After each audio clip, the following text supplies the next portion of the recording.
জরিন হরফে লেখা, রূপালি হরফে লেখা, জরিন হরফে লেখা, রূপালি হরফে লেখা।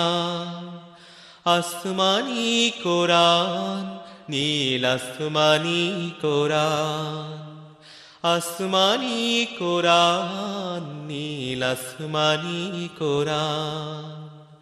সেথা তারাই তারাই খোদার কালাম পড়ে রে মুসলমান, তোরা পড়ে রে মুসলমান, আসমানি কোরআন। ওয়া রাহমাতুল্লাহি ওয়া বারাকাতুহু।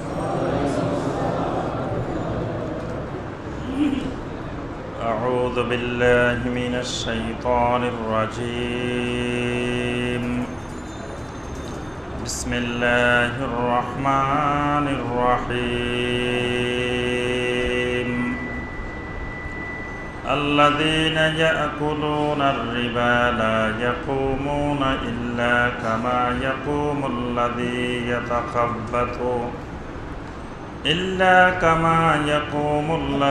يتخبطه الشيطان من المس، ذلك بأنهم قالوا إنما البيع مثل الربا وأحل الله البيع وحرم الربا، فمن جاءه موعظة من ربه فانتهى فله ما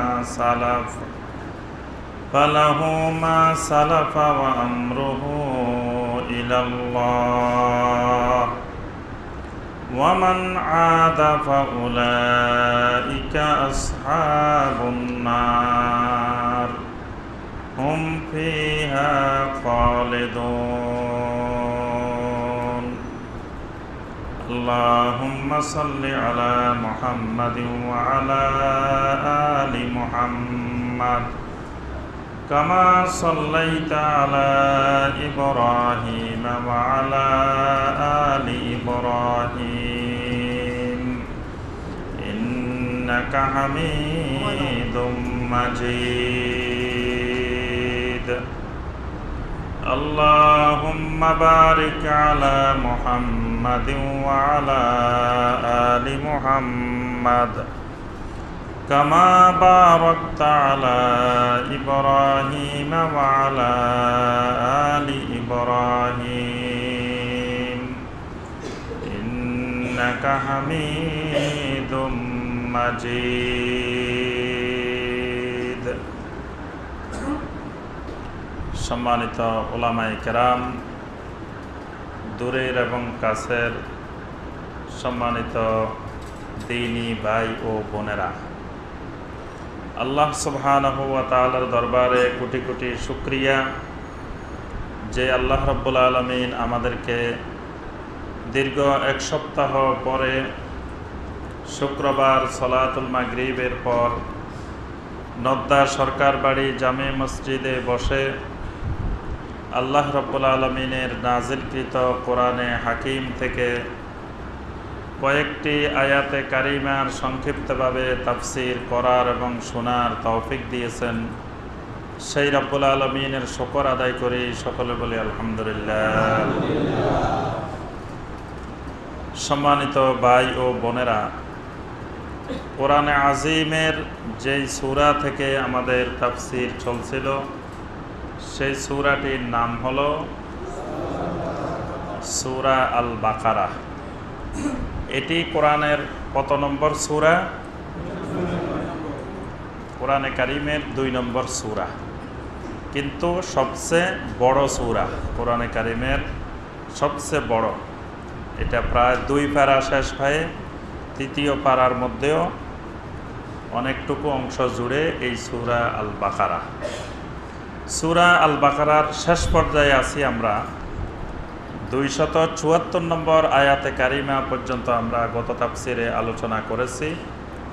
আজকে সূরা আল বাকারার 275 নম্বর আয়াতে কারিমা থেকে আমাদের তাফসির হবে ইনশাআল্লাহ। এবং নতুন সিরিয়ালে আমরা দ্বিতীয়বার যখন কোরআনে কারিমের তাফসির শুরু করি সেই হিসাবে আমাদের সূরা আল বাকারার ইতিপূর্বে মোট তাফসীর হয়েছে 29টি হয়ে গিয়েছে। আজকে হলো 30তম পর্ব। সূরা আল বাকারার 30তম পর্ব আমরা আজকে তাফসীর করব ইনশাআল্লাহ। 275 নম্বর আয়াতে কারিমা থেকে অত্যন্ত গুরুত্বপূর্ণ একটি বিষয়ে আল্লাহ রাব্বুল আলামিন আলোচনা করেছেন।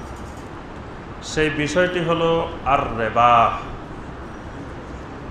ইসলামী শরীয়তের অত্যন্ত গুরুত্বপূর্ণ একটি বিষয় এবং যেটি ইসলামী অর্থনীতির সাথে জড়িত, মুসলিম উম্মার ঈমানের সাথে জড়িত একটি গুরুত্বপূর্ণ বিষয় হলো রিবা। 7টি গুনাহকে নবী সাল্লাল্লাহু আলাইহি ওয়াসাল্লাম আস-সাবউল মুবিকাত নাম দিয়েছেন। কোন হাদিসে বলেছেন আস-সাবউল মুবিকাত, কোন হাদিসে বলেছেন আস-সাবউল মুহলিকাত। অর্থাৎ কবিরা গুনাহগুলোর মধ্য থেকে 7টি কবিরা গুনাহ আছে, এগুলো আকবারুল কাবায়ের, কবিরা গুনারও কবিরা গুনাহ। এগুলাকে নবী সাল্লাল্লাহু আলাইহি ওয়াসাল্লাম বলছেন আস-সাবউল মুবিকাত বা আস-সাবউল মুহলিকাত, অর্থাৎ এগুলো ধ্বংসাত্মক 7টি কবিরা গুনাহ। এই গুনাহগুলো এত কঠিন গুনাহ, এই গুনাহগুলোর কারণে মুমিনের ঈমান টোটালি ধ্বংস হয়ে যায়। এই জন্য এই গুনাহগুলোর নাম রাখা হয়েছে মুবিকাত। যেমন রোগের মধ্যে কিছু কিছু রোগ আছে, এই রোগগুলো যখন হয় তখন মানুষের পুরো শরীর আর কোনো ওষুধে চিকিৎসা কাজ করে না, সব নষ্ট হয়ে যায়। ক্যান্সারের জীবাণু যদি শরীরের মধ্যে ঢুকে পড়ে তাহলে এটা আস্তে আস্তে মানুষকে দ্রুত গতিতে মৃত্যুর দিকে নিয়ে যায়। তারপরে এইডসের জীবাণু যদি শরীরে ঢুকে, যেটা আর কোনো ওষুধ কোনো চিকিৎসায় কোনো কাজ করবে না, শেষ। ঠিক এই গুনাহগুলো যার মধ্যে ঢুকবে তাকে একেবারে ধ্বংস করে দিবে। অল্প সময়ের মধ্যে তার ঈমান, তার আমল, তার দিন সব ধ্বংস হয়ে সে অতি দ্রুত কুফরের দিকে চলে যাবে। এই গুনাহগুলোকে এই জন্য নবী সাল্লাল্লাহু আলাইহি ওয়াসাল্লাম নাম দিয়েছেন ইজতানিবুস সাবআল মুবিকাত। আমার উম্মতেরা 7টি ধ্বংসাত্মক গুনাহ থেকে তোমরা বেঁচে থাকো। এই 7টি গুনার একটি গুনাহ হলো আকলুর রিবা, রিবা ভক্ষণ করা, রিবা খাওয়া, রিবার সাথে কোনো ধরনের সম্পর্ক রক্ষা করা, এটার নাম হলো, এই 7টি গুনার একটি গুনাহ আকলুর রিবা, সুদ খাওয়া, যেটাকে আমরা বাংলা ভাষায় সুদ বলে থাকি।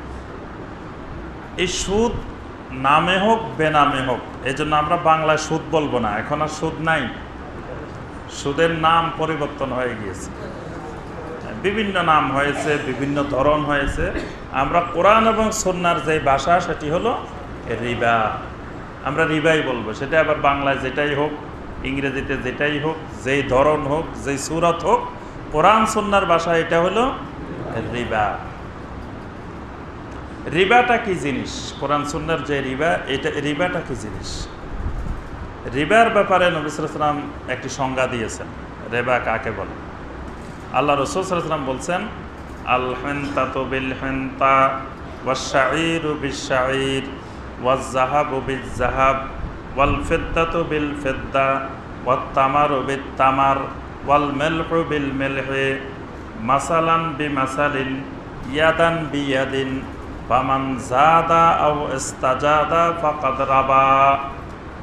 এটা নবী সাল্লাল্লাহু আলাইহি ওয়াসাল্লামের সংজ্ঞা। রাবা কি জিনিস? নবী সাল্লাল্লাহু আলাইহি ওয়াসাল্লাম বললেন আল হিনতাতু বিল হিনতা। হিনতা মানে কি? বানি ইসরায়েলের আয়াতের মধ্যে আমরা বলছি, বানি ইসরায়েলকে আল্লাহ বলছেন হেত্তা বলার জন্য। বানি ইসরায়েল বলছিল হেন্তা। হেন্তা মানে কি? গম। মাশাআল্লাহ, আমাদের স্টুডেন্ট কিন্তু খুব মেধাবী, আলহামদুলিল্লাহ। এবং এটা আপনারা আলহামদুলিল্লাহ সারা বাংলাদেশের মধ্যে এটা গর্ব করে বলতে পারেন, সরকার বাড়ি মসজিদের মুসল্লিদের মতো মেধাবী মুসল্লি বাংলাদেশের কোনো মসজিদে নাই ইনশাআল্লাহ। 3 লক্ষ মসজিদের কোনো মসজিদে নাই। এই মসজিদের মুসল্লিরা আলহামদুলিল্লাহ পুরা কোরআন একবার তাফসীর শোনার সৌভাগ্য হয়েছে, যেটা বাংলাদেশের কোনো মসজিদের কোনো মুসল্লির পুরা কোরআন একবার তাফসীর শোনার সুযোগ হয়নি।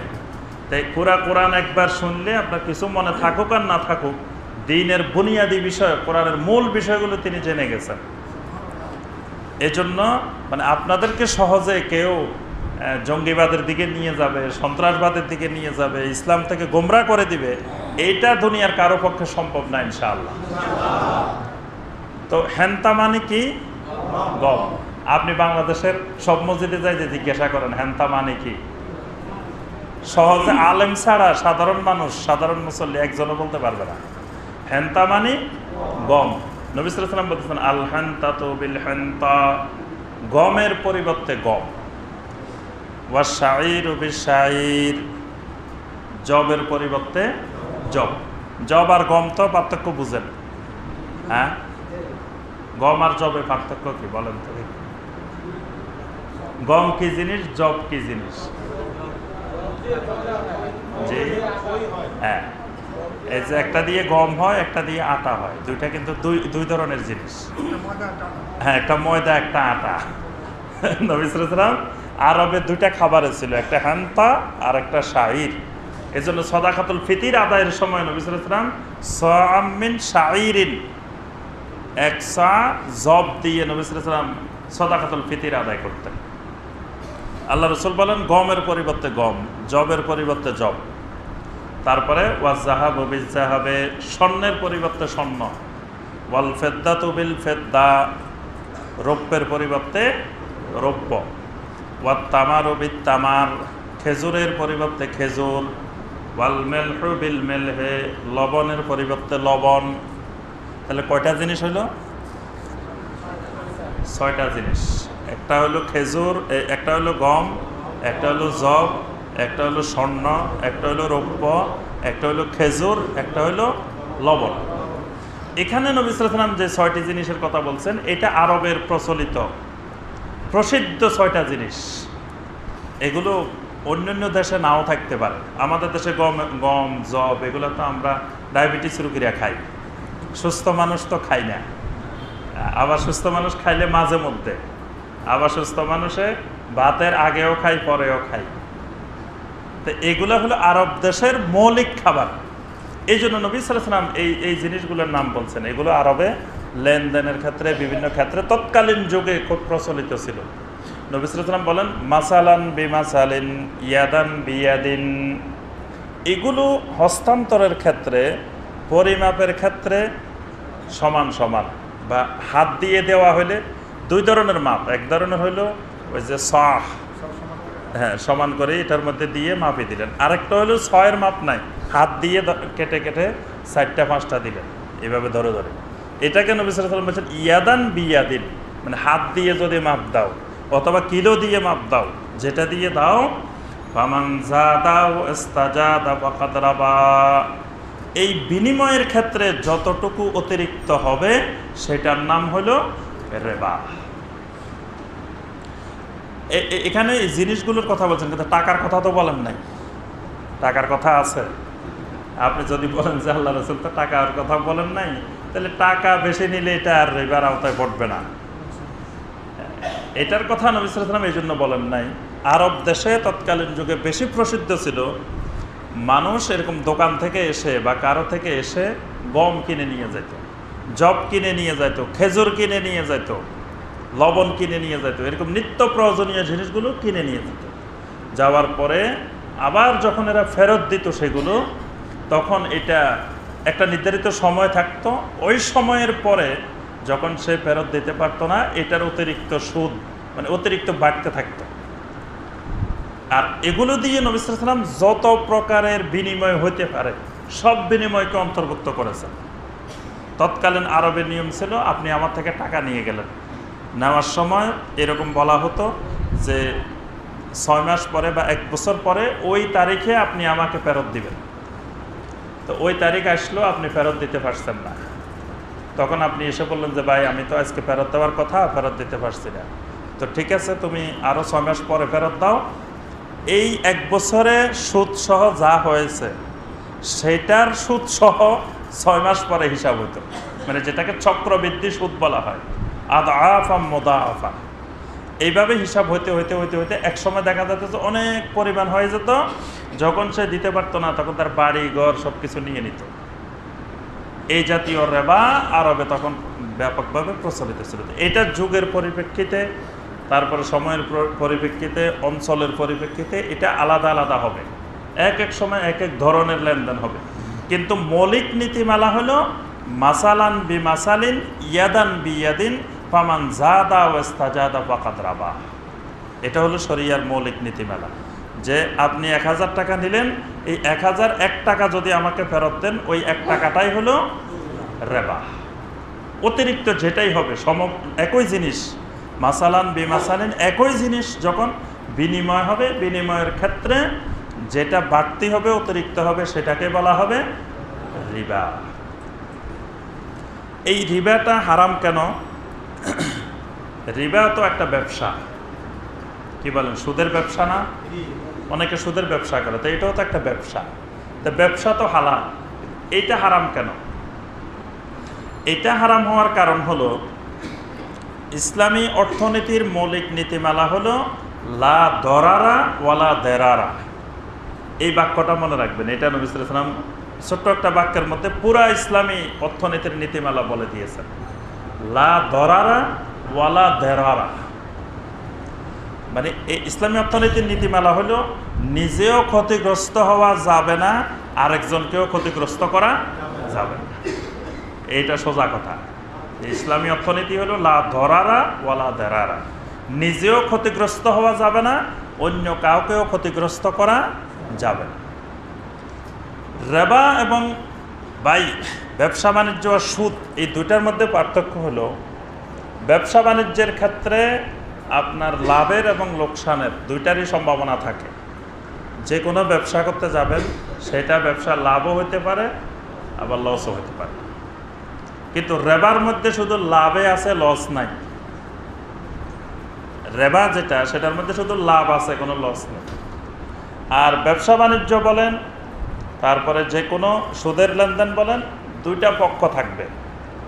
দুই পক্ষের দোনো পক্ষকে, সেই ব্যবসা হোক বা যে কোনো জিনিস হোক, যে কোনো লেনদেন হোক, দুই পক্ষকেই এই ক্ষেত্রে আপনার লাভ লোকসানের সম অংশীদার হতে হবে। তখন যখনই দুইজনের সম অংশীদার হবে, তখন দুইজনেরই ওই জিনিসটার প্রতি আকর্ষণ থাকবে, দেখাশোনা থাকবে, মানসিক সবসময় চিন্তা থাকবে। কিন্তু যখন এক পক্ষ নিশ্চিন্তে ঘুমাবে, আরেক পক্ষ লাভ লোকসানের ঝুঁকির মধ্যে থাকবে, তখন সেটা লা দরারা ওয়ালা দেরারার পরিপন্থী। মানে একজনকে আমি মারাত্মক ঝুঁকির মধ্যে রেখে আরেকজন সরিষার তেল লাগায় নাক ডেকে ঘুমাবো, এই পদ্ধতি ইসলাম সমর্থন করে না। সুদের ব্যবসায় একজন যিনি সুদদাতা, তিনি আরামে ঘুমাবেন নিশ্চিন্তায়, উনি খালি হিসাব করবেন মাস কখন শেষ হবে। আমাদের বাড়িওয়ালাদের মতো, বাড়িওয়ালা ভাইয়েরা খালি হিসাব করে 30 তারিখ কোন দিন আসবো, কোন দিন আসবো, এই হিসাবের মধ্যে থাকে।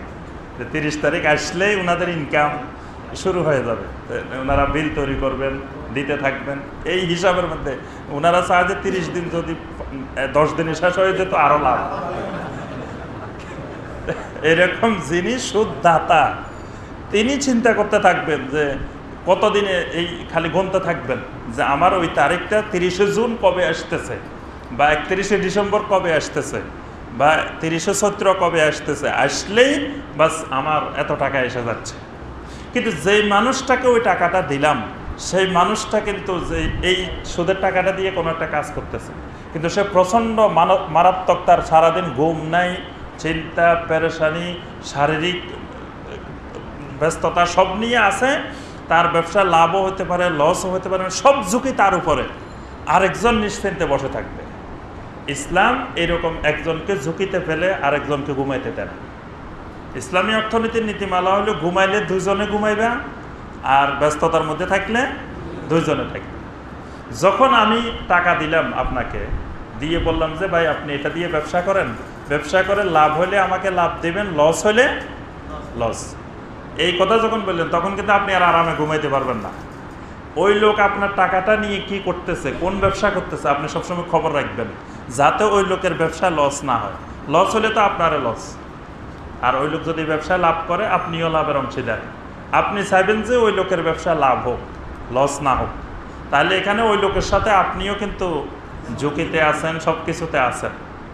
কিন্তু ইসলাম ওই একজনকে নিরাপদে রেখে আরেকজনকে ঝুঁকির মধ্যে দেবে। এই জন্যই ইসলাম রেবাকে হারাম ঘোষণা করেছে। রেবা হলো দুই পক্ষ ঝুঁকির মধ্যে থাকে না, দুই পক্ষ মানসিকভাবে এই কাজটার জন্য প্রস্তুত থাকে না, এই জন্য ইসলাম রেবাকে হারাম করেছে। রেবার আরও অনেকগুলো ক্ষতিকর দিক আছে।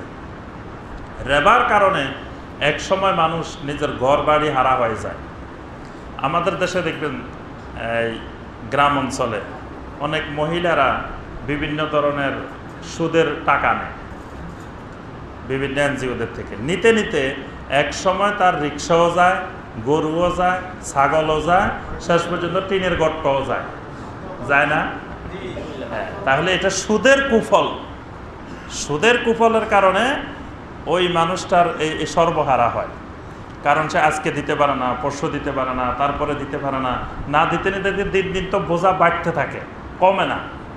তো তখন বোঝা বাড়তে থাকে, কিন্তু সে দেওয়ার সক্ষমতা তার থাকে না, ওইটা কমতে থাকে। এইভাবে রেবার আরও অনেকগুলো ক্ষতিকর দিক আছে। আর সবচেয়ে বড় কথা হলো, যেই আল্লাহ রাব্বুল আলামিন টাকা পয়সার আমাদেরকে দান করেন, টাকা পয়সার মূল মালিককে আল্লাহ সুবহানাহু ওয়া তাআলা, সেই আল্লাহ রাব্বুল আলামিন ভালো করেই জানেন এই টাকা পয়সা কোন খাতে কিভাবে লেনদেন করলে মানবতার কল্যাণ, আর কোনভাবে লেনদেন করলে মানবতার অকল্যাণ। এই জন্য আল্লাহ পাক বলছেন, আসা আন তাকুনু খায়রাম মিনহুম ওয়া হুয়া শাররুল লাকুম ওয়া আসা আন তুহিব্বু শাইয়্যান ওয়া হুয়া শাররুল লাকুম ওয়াল্লাহু ইয়ালামু ওয়া আনতুম লা তা'লামুন। অনেক কিছুর মধ্যে তোমরা মনে করো এটা আমার জন্য কল্যাণকর, কিন্তু আসলে সেটা তোমার জন্য ক্ষতিকর। আবার অনেক কিছু তুমি মনে করো এটাতে তোমার ক্ষতিকর, কিন্তু আসলে তোমার জন্য সেটা কল্যাণকর। ওয়াল্লাহু ইয়ালামু ওয়া আনতুম লা তা'লামুন। আল্লাহ পাক বলেন, কোনটা তোমার জন্য কল্যাণকর কোনটা ক্ষতিকর এটা শুধু আল্লাহই জানেন। ওয়া আনতুম লা তা'লামুন, এই ব্যাপারে তোমরা কিছুই জানো না। তাহলে সেই আল্লাহ রাব্বুল আলামিন ভালো করেই জানেন এই রেবার মধ্যে, সুদের মধ্যে ক্ষতি কি লাভ কি। তা আল্লাহ পাক দেখেছেন বান্দার জন্য এতে ক্ষতিকর দিক ছাড়া লাভের কোনো দিক নেই। সাময়িক কিছু উপকারিতা লাভ হয়তো থাকতে পারে, প্রত্যেক হারাম কাজের মধ্যে সাময়িক কিছু উপকারিতা আছে, কিন্তু আল্লাহ পাক চিন্তা করেন বৃহত্তর দিকে তার কল্যাণ হবে না অকল্যাণ হবে। আল্লাহ পাক এটাকে অকল্যাণ মনে করেছেন এবং উম্মতের জন্য, আল্লাহর বান্দাদের জন্য এটাকে ৭টি মুবিকাত হারাম কাজের মধ্যে একটি হারাম কাজ হিসাবে নির্ধারণ করেছেন, রেবাকে। আল্লাহ রাসূল সাল্লাল্লাহু আলাইহি ওয়াসাল্লাম মেরাজের রাত্রিতে এরকম কিছু মানুষকে দেখেছেন। নবী সাল্লাল্লাহু আলাইহি ওয়াসাল্লাম সেই মানুষগুলোর বর্ণনা দিয়েছেন। বুতুনুহুম কাল বুয়ুত, নবী সাল্লাল্লাহু আলাইহি ওয়াসাল্লাম কিছু মানুষকে দেখলেন, এদের পেটগুলা ঘরের মতো। বুতুনুহুম কাল বুয়ুত, এই মানুষগুলোর পেটগুলো বিশাল বিশাল, বড় বড়, এক একটা ঘর, এক একটা পেট মানে এক একটা ঘর। আর এই ঘরের ভিতরে কি আছে? ফিহাল হাইয়াত, এই ঘরের ভিতরে তাখরুজু মিন বুতুনিহিম, এই ঘরের ভিতরে সাপ বিচ্ছু ঢুকতেছে আর বের হচ্ছে। এই বিশাল পেটের মধ্যে সাপ বিচ্ছু ঢুকছে আর বের হইতেছে। সাপ বিচ্ছু ঢুকার বের হওয়া মানে কি? এরা কি আরামের সাথে ঢুকে আরামের সাথে বের হয়? কঠিন নির্যাতনের মাধ্যমে তাকে শাস্তি দেওয়া হচ্ছে যে সাপ বিচ্ছু বের হচ্ছে আর ঢুকতেছে পেটের ভিতরে। নবী সাল্লাল্লাহু আলাইহি ওয়াসাল্লাম জিজ্ঞাসা করলেন, ভাই জিবরাইল, মান হাউলা, এই মানুষগুলা কারা? এই আযাবের অধিকারী হচ্ছে কারা? জিবরাইল আলাইহিস সালাম বলেন, হাউলা আকলাতুর রিবা, এই মানুষগুলা হলো আপনার উম্মতের সুদখোরেরা। আকলাতুর রিবা, আপনার উম্মতের সুদখোরেরা। তাদের আযাব হচ্ছে এইটা যে তাদের এই পেটের ভিতরে ওই সুদ যেমন ঢুকেছিল এরকম সাপ বিচ্ছু ঢুকবে আর বের হবে। আরেক জায়গা দিয়ে নবী সাল্লাল্লাহু আলাইহি ওয়াসাল্লাম গেলেন, সেখানে দেখতে পেলেন ইয়াসবাহুন নাসু ইয়াসিহু, কিছু মানুষ একটা নদীর মধ্যে সাঁতার কাটতেছে এবং সেই নদীটা হলো রক্ত, ফুস, বিভিন্ন ধরনের ময়লাযুক্ত একটা নদী। সেই নদীর মধ্যে সাঁতার কাটে কিনারার দিকে আসার জন্য চেষ্টা করতেছে। আর কিছু আল্লাহর ফেরেশতা কিনারায় বড় বড় পাথরের টুকরা নিয়ে বসে আছে। ওই মানুষটা যখন কিনারার দিকে আসে সাঁতার কাটতে কাটতে, ফায়ুলকিমুহু হাজারা, একটা বড় পাথরের টুকরা ওই মানুষটার উপরে নিক্ষেপ করে। এইভাবে মানুষটা আবার মাঝখানে চলে যায় সেই নদীর, আবার কিনারার দিকে আসতে থাকে, আবার ওইভাবে পাথর নিক্ষেপ করে। নবী সাল্লাল্লাহু আলাইহি ওয়াসাল্লাম জিজ্ঞাসা করলেন, ভাই জিবরাইল, মান হাউলা, এরা কারা? জিবরাইল আলাইহিস সালাম বলেন, হাউলা আকলাতুর রিবা, এই মানুষগুলো হলো আপনার উম্মতের সুদখোরেরা। এই সুদখোরদের আযাব হচ্ছে এইভাবে যে আপনার উম্মতের এরা আসতেছে আর পাথর মারতেছে, আবার সেই ময়লার দুর্গন্ধযুক্ত ফুস, রক্ত, ঘাম, কফ, থুতুর যেই নদী, সেই নদীর মধ্যে তারা সাঁতার কাটার মধ্যে আছে।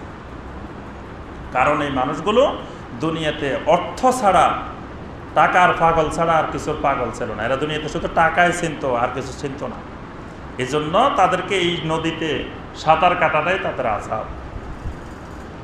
আল্লাহ রাসূল সাল্লাল্লাহু আলাইহি ওয়াসাল্লাম বলেন, লাআনাল্লাহু আকিলার রিবা ওয়া মুকিলাহু ওয়া শাহিদাইহি ওয়া কাতিবাহু। নবী সাল্লাল্লাহু আলাইহি ওয়াসাল্লাম বলেন, যে ব্যক্তি সুদ দাতা, যে ব্যক্তি সুদ গ্রহীতা, যে ব্যক্তি সুদের সাক্ষী থাকে, আর যে ব্যক্তি সুদের কাগজপত্র লিখে, এই 4 ধরনের লোকের উপরে আল্লাহ রাব্বুল আলামিনের লানত বর্ষিত হইতে থাকে। এই মানুষগুলো সব সময় আল্লাহর লানতের মধ্যে থাকে। 4 ধরনের লোক। এক ধরনের লোক হলো আকিলুর রিবা, যে সুদ খায়, বা মুকিলাহু, যে তাকে সুদ খাওয়ার সুযোগ করে দেয়, মানে সুদ গ্রহীতা। সুদ দাতা, সুদ গ্রহীতা, 2 শ্রেণীর উপরে আল্লাহ লানত।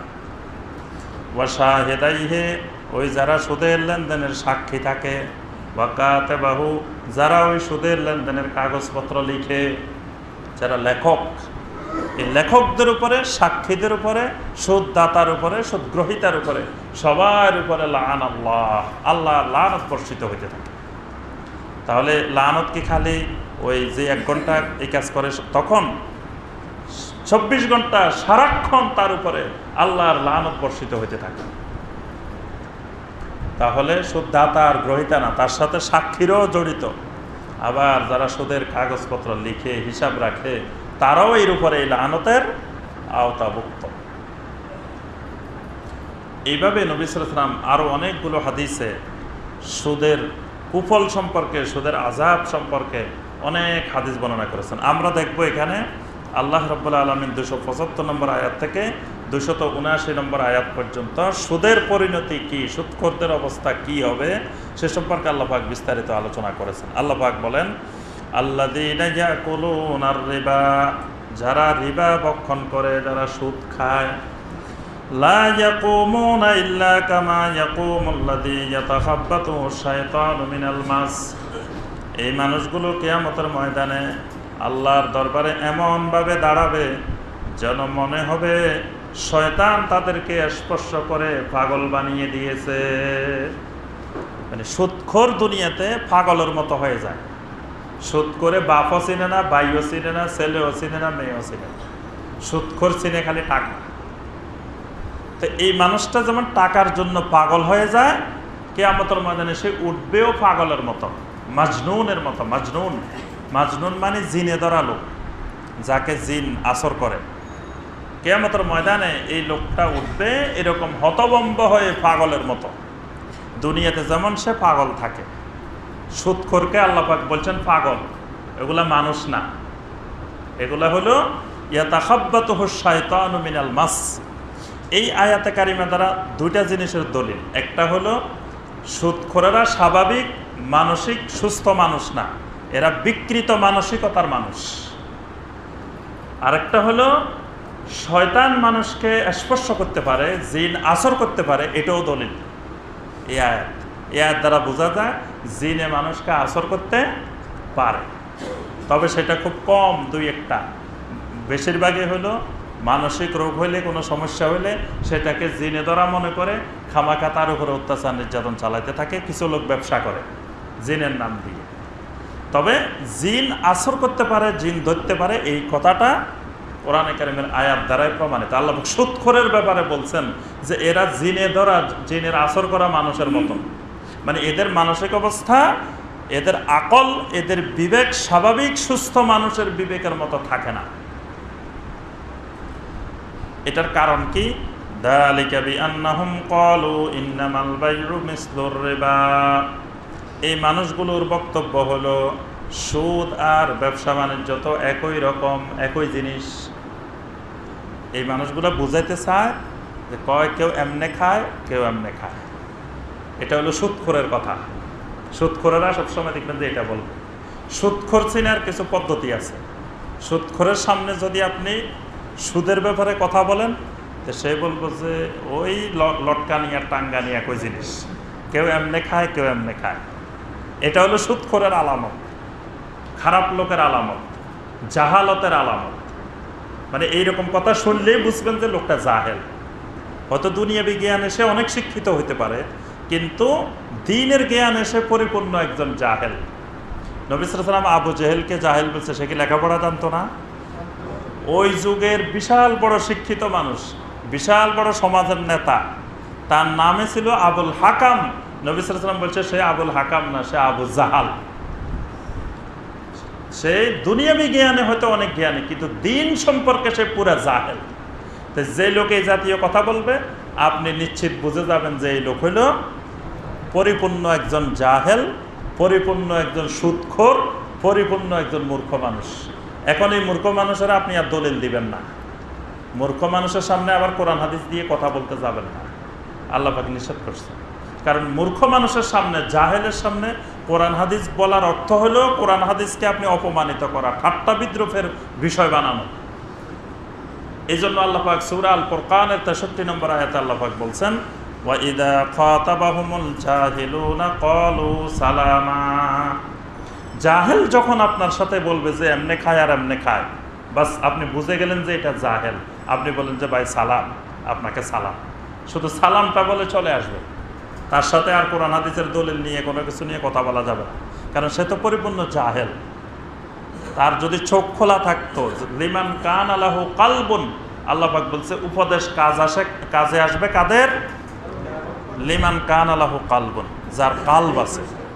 আও আলকা সামা, অথবা যার শ্রবণ শক্তি পরিষ্কার আছে। কালব সজাগ থাকতে হবে, শ্রবণ শক্তি পরিষ্কার থাকতে হবে। ওই মানুষটারে আপনি কোরআন আর সুন্নাহ দিলে সাথে সাথে কাজে আসবে। যার কালবও কাজ করে না, কানেও কাজ করে না। আপনার যদি পেটের অবস্থা ভালো থাকে, তাহলে না আপনি পোলাও বিরিয়ানি ভালো খানা খালি হজম হবে। পেটের অবস্থা খারাপ, আপনি যদি ভালো ভালো খাবার খান তো অবস্থা তো আরও খারাপ হবে। এখন ওই লোকের এখনো কালব ঠিক হয় নাই, কান ঠিক হয় নাই, তো তাকে যদি কোরআন হাদিস দেওয়া শুরু করেন, তো তার কাছে কোরআন হাদিস ঠাট্টা বিদ্রুপের বিষয়। সে বলবে যে সুদ আর ব্যবসা একই জিনিস, তারপরে ইসলামী ব্যাংক আর সুদী ব্যাংক এক জিনিস, কেউ এমনে খায়, কেউ এমনে খায়। বাস বুঝে যাবেন যে জাহেল, পরিপূর্ণ জাহেল। তার সাথে আর কোরআন সুন্নাহ দিয়ে কোনো কথা বলবেন না। কোরআন সুন্নাহ দিয়ে কথা বলতে আল্লাহ পাক নিষেধ করেছেন, কারণ সে কোরআন সুন্নাহকে অপমান করবে, ঠাট্টা করবে, তার ঈমান যতটুকু আছে এটাও চলে যাওয়ার সম্ভাবনা হয়ে যাবে। এই জন্য আল্লাহ পাক বলছেন, এই সুদখোরদের বড় একটা যুক্তি, যুগে যুগে দেখেন কোরআন নাজিল হয়েছে আজ থেকে 1400 বছর আগে। এই 1400 বছর আগে না, আরও হাজার হাজার বছর আগ থেকে এই সুদখোরেরা এই কথাটাই বলতো, ইন্নামাল বাইউ মিসলুর রিবা। সুদ আর ব্যবসা এক জিনিস। ব্যবসার মাধ্যমে সম্পদ বাড়ে, সুদের মাধ্যমে সম্পদ বাড়ে। দুইটার মধ্যে যে পার্থক্য আছে, এটা বোঝার জন্য যে আকল দরকার ছিল, ওই সুদখোরদের সে আকলটা হারিয়ে যায়। এই জন্য তো তাদেরকে আল্লাহ পাগল বলছে। তারা সুস্থ মেধা সম্পন্ন, সুস্থ আকল সম্পন্ন মানুষ না। এই জন্য তারা ব্যবসা আর সুদের পার্থক্যটা বুঝতে পারে না।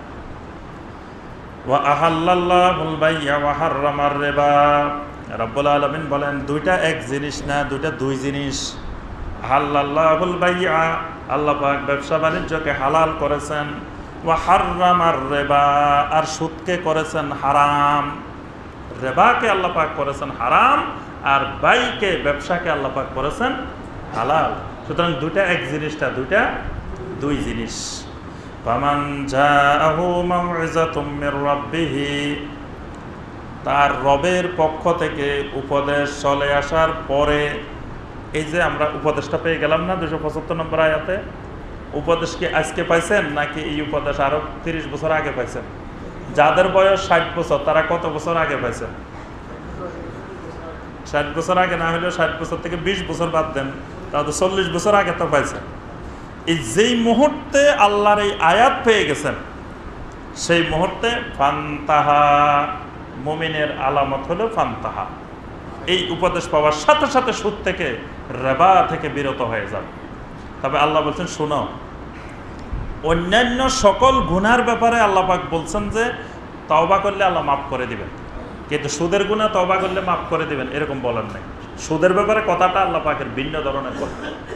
আল্লাহ পাক বলছেন ফান্তাহা, যদি আল্লাহর পক্ষ থেকে উপদেশ আসার পরে লোকটা সুদ ছেড়ে দিল সাথে সাথে, ফালাহু মা সালাফা, এই লোকের অতীতের সবগুলা ফেরত দিয়ে দিল। ফালাহু মা সালাফা, অতীতে যা কিছু করে ফেলেছে সেটা সালাফের দিকে ফিরে গেছে। এখান থেকেই সালাফি বলে থাকি আমরা, সালাফি বলি, সালফে সালেহিন বলি, যে আমাদের সালাফ আসলাফ মানে আমাদের পূর্ববর্তী হকপন্থী ওলামায়ে কেরাম, তাদেরকে আমরা বলে থাকি আসলাফ, সালফে সালেহিন। আচ্ছা, এই অতীতে যা করে ফেলেছে, ওয়া আমরুহু ইলাল্লাহ, এই বিষয়টার পুরাপুরি সিদ্ধান্ত আল্লাহর হাতে ন্যস্ত থাকবে। আল্লাহ মাফ করবেনও বলেন নাই, আযাবও দিবেন বলেন। ছেড়ে দিলেও আল্লাহ মাফ করবেন এই কথা বলেন নাই, বলছেন যে ওয়া আমরুহু ইলাল্লাহ, এই বিষয়টা আল্লাহর হাতে ন্যস্ত থাকবে। মানে সুদ ছেড়ে দিলে কিন্তু সাথে সাথে ছেড়ে দেওয়া যায় না। সুদের তাওবা আবার ভিন্ন রকমের তাওবা। সুদের তাওবা হলো আপনি যতটুকু সুদ খেয়েছেন সব সুদ কিন্তু ফেরত দিতে হবে। তা আল্লাহ পাক দেখবেন আপনি সুদ তো আজকে ছেড়ে দিলেন, কিন্তু এই যে অতীতে খেয়ে ফেলছেন এগুলা কতটুকু ফেরত দিতেছেন, কি করতেছেন, এইগুলা দেখা ছাড়া আল্লাহ আপনাকে ক্ষমা করবেন না। মানে আজকে সুদ ছেড়ে দিলেন তার অর্থ এই নয় যে আল্লাহ সব মাফ করে দিচ্ছেন। এই জন্য আল্লাহ পাক ওই কথা বলেন নাই। আল্লাহ পাক বলছেন ওয়া আমরুহু ইলাল্লাহ, তার ব্যাপারটা আল্লাহর কাছে ন্যস্ত থাকবে। আল্লাহ পাক তার পরবর্তী কার্যক্রম দেখবেন। আল্লাহ পাক পরের কার্যক্রম দেখে তারপরে আল্লাহ পাক হয় ক্ষমা করে দিবেন, না হয় ক্ষমা করবেন না, সেটা আল্লাহর ব্যাপার। ওয়ামান আদা, আর যে ব্যক্তি এই উপদেশ মাওয়াজা আসার পরেও আবার পুনরায় আগের মতো সুদের কারবার চালাতে থাকবে, ফাউলাইকা আসহাবুন নার হুম ফিহা খালিদুন, এই মানুষগুলা হবে জাহান্নামের অধিবাসী। শুধু জাহান্নামের অধিবাসী না, হুম ফিহা খালিদুন, এই জাহান্নামে একবার যদি ঢুকে আর কখনো জাহান্নাম থেকে বের হবে না। কয়েকটি গুনাহ আছে যে গুনার ব্যাপারে আল্লাহ পাক হুম ফিহা খালিদুন ব্যবহার করেছে। অন্যান্য কবিরা গুনার ব্যাপারে আল্লাহ পাক হুম ফিহা খালিদুন ব্যবহার করেন নাই। একটা গুনাহ হলো, বলেন তো দেখি কোন কোন গুনার ব্যাপারে আল্লাহ পাক হুম ফিহা খালিদুন বলছেন? হ্যাঁ জি, শিরকের ব্যাপারে হুম ফিহা খালিদুন না। শিরক তওবা করলে তো আর হুম ফিহা খালিদুন হবে না। জি, হ্যাঁ, একটা হলো অন্যায়ভাবে মানুষ হত্যা করা।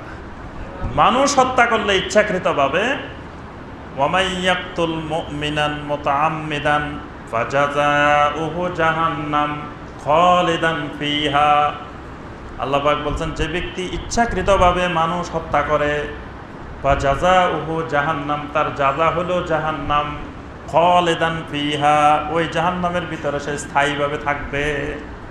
মানুষ হত্যার শাস্তি যে জাহান্নামে ঢুকলে আর বের হবে না। মাশাআল্লাহ। এই যে দ্বিতীয় বিষয় হলো মিরাস, সম্পত্তি বন্টনের ক্ষেত্রে যদি আল্লাহর বিধানের সামান্যতম পরিবর্তন করে, এক কড়া, এক ক্রান্তি, সামান্য তিল পরিমাণও যদি এদিক সেদিক করে আল্লাহর হুকুমের পরিপন্থী, তাহলেও আল্লাহ পাক বলছেন ওয়ামান ইয়াসিল্লাহা ওয়া রাসূলাহু ওয়া ইয়াতাআদ্দা হুদুদাহু ইউদখিলহু নারান খালিদান ফিহা, এই মানুষও জাহান্নামে ঢুকলে আর কোনোদিন জাহান্নাম থেকে বের হবে না। এই তিনটা গুনাহ না, মা বাবার কষ্ট দিলে স্থায়ী জাহান্নাম বলা হয়নি, শুধু এই তিনটা না, এই তিনটার বাইরে আর নাই। হ্যাঁ, না, ওইগুলার ব্যাপারে স্থায়ী জাহান্নাম বলা হয় না। স্থায়ী জাহান্নাম শুধু এই তিনটা গুনাহ। একটা হলো ফারায়েজের সম্পত্তি বন্টনের ক্ষেত্রে আল্লাহর বিধানের পরিপন্থী করলে সে জাহান্নামে স্থায়ী হবে। আরেকটি হলো মানুষ হত্যা করলে, তাও আল্লাহ পাক বলছেন মুতাআম্মিদান, ইচ্ছাকৃত। অনিচ্ছাকৃতভাবে যদি হত্যা হয় তাহলে স্থায়ী জাহান্নাম না। অনিচ্ছাকৃত হত্যা কেমন? যেমন ধরেন এক লোকে একটা কূপ খনন করছে, আর রাত্রিবেলা একজন মানুষ হাঁটতে যায়, তার কূপে পড়ে গেছে। এটা তো সে মানুষ মারার জন্য কূপটা খনন করে নাই, মানুষের উপকারে কূপটা খনন করছে। কিন্তু দুর্ঘটনাক্রমে একজন মানুষ রাত্রে অন্ধকারে হাঁটতেছে, ওই কূপের মধ্যে পড়ে মানুষটা মারা গেছে। এইরকম হত্যাটা হলো অনিচ্ছাকৃত হত্যা। এই অনিচ্ছাকৃত হত্যা হলে স্থায়ী জাহান্নাম না। কিন্তু যদি ইয়াকতুল মুমিনান মুতাআম্মিদান, ইচ্ছাকৃতভাবে যদি হত্যা করে মানুষকে, তাহলে তার যা হলো স্থায়ী জাহান্নাম। আরেকটা হলো এটা সুদখোর। সুদের গুনাহটা এত মারাত্মক গুনাহ, আল্লাহ পাক বলছেন এটা থেকে তওবা না করে যদি এটা চালাইতেই থাকে আর এই চলন্ত অবস্থায় সে মারা যায়, তাহলে ফাউলাইকা আসহাবুন নারে হুম ফিহা খালিদুন, এই লোক এমনভাবে জাহান্নামে ঢুকবে আর কোনোদিন বের হবে না জাহান্নাম থেকে। ইয়ামহাকুল্লাহুর রিবা ওয়া ইউরবিস সাদাকাত ওয়াল্লাহু লা ইউহিব্বু কুল্লা কাফফারিন আসীম।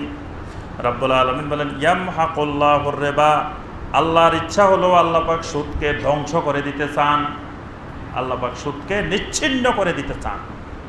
মানে আল্লাহর জমিনে সুদ থাকবে না, তা আল্লাহ চান এটাকে নিচ্ছিন্ন করে দিতে।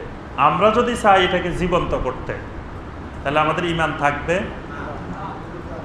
অথচ আমরা কিন্তু পাক্কা ঈমানদার। আল্লাহ রাব্বুল আলামিন চাইতেছেন সুদকে নিচ্ছিন্ন করে দিবেন, আমরা চাইতেছি না, আল্লাহর কথা মানি না, আমরা সুদকে জমিনে প্রতিষ্ঠিত করতে চাই।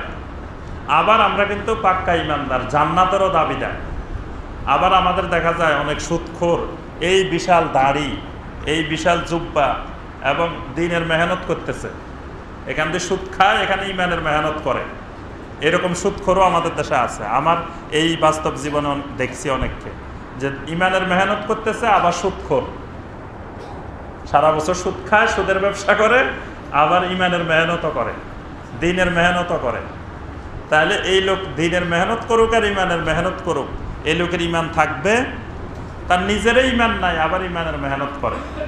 আল্লাহ পাক বলতেছেন ইয়ামহাকুল্লাহুর রিবা, আল্লাহ পাক ইচ্ছা করেন সুদকে নিচ্ছিন্ন করে দিবেন। ওয়া ইউরবিস সাদাকাত, আর সাদাকাতগুলোকে আল্লাহ পাক লালন পালন করবেন। সুবহানাল্লাহ, সাদাকাতকে আল্লাহ পাক লালন পালন করেন। আল্লাহ রাসূল এই বাক্যটার ব্যাখ্যা দিয়েছেন, ইউরবিস সাদাকাত, সাদাকাকে আল্লাহ পাক কেমন করে লালন পালন করেন। নবী সাল্লাল্লাহু আলাইহি ওয়াসাল্লাম বলেন মান তাসাদ্দাকা বিআদলি তামারাতিন মিন কাসাবিন তাইয়্যিবিন, নবী সাল্লাল্লাহু আলাইহি ওয়াসাল্লাম বলেন কোন ব্যক্তি যদি হালাল উপার্জন থেকে একটা খেজুরের সমপরিমাণ আল্লাহর রাস্তায় সাদাকা করে, কোন ব্যক্তি একটা খেজুরের সমপরিমাণ আল্লাহর রাস্তায় সাদাকা করলো, কিন্তু শর্ত হলো মিন কাসাবিন তাইয়্যিবিন, হালাল উপার্জন থেকে হইতে হবে। হারাম উপার্জন থেকে করে আমি একটা মসজিদ বানাই ফেললাম, হারাম উপার্জন করে মায়ের নামে মসজিদ বানাই ফেললাম, বাবার নামে মাদ্রাসা বানাই ফেললাম, কিন্তু উপার্জন হারাম, ওই মসজিদ মাদ্রাসা আমাকে জাহান্নাম থেকে রক্ষা করতে পারবে না। হালাল উপার্জন থেকে যদি একটা খেজুর কেউ যদি আল্লাহর রাস্তায় সাদাকা করে, নবী সাল্লাল্লাহু আলাইহি ওয়াসাল্লাম বলেন আল্লাহ পাক ওই খেজুরটাকে এমনভাবে লালন পালন করেন কামা তুরাব্বি ফালুওয়াহু, যেমনভাবে তোমরা উটের বাচ্চাকে লালন পালন করে বড় করো।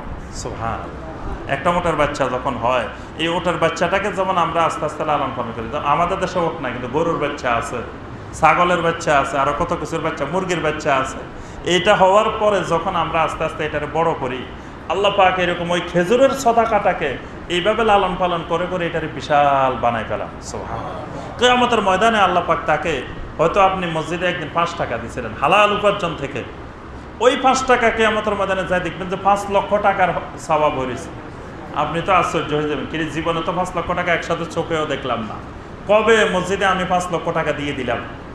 আসলে দিছেন 5 টাকা, কিন্তু আপনার 5 টাকা ছিল মিন কাসাবিন তাইয়্যিবিন, হালাল উপার্জন থেকে। এটাকে আল্লাহ পাক এমনভাবে লালন পালন করেছেন, ওই 5 টাকাকে আল্লাহ পাক 5 লক্ষ টাকা বানাই ফেলছেন।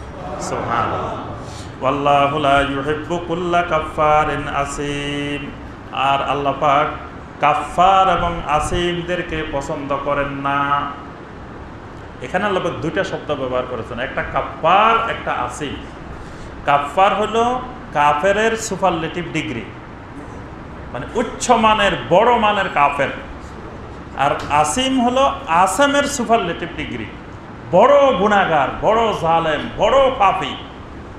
আল্লাহ পাক বলছেন এই যারা সুদ খায়, সুদের লালন পালন করে, সুদের প্রতিষ্ঠা করে, সুদের প্রতিষ্ঠা হওয়ার জন্য সবসময় প্রচেষ্টা চালায়, এরা হলো কাফফার, এরা হলো আসিম। এরা শুধু কাফের না। আমরা ওই দিন বলছি কাফের এবং তাগুতের মধ্যে একটা পার্থক্য আছে। একজন বলেন তো দেখি কাফের আর তাগুতের পার্থক্য কি? জি ভাই বলেন।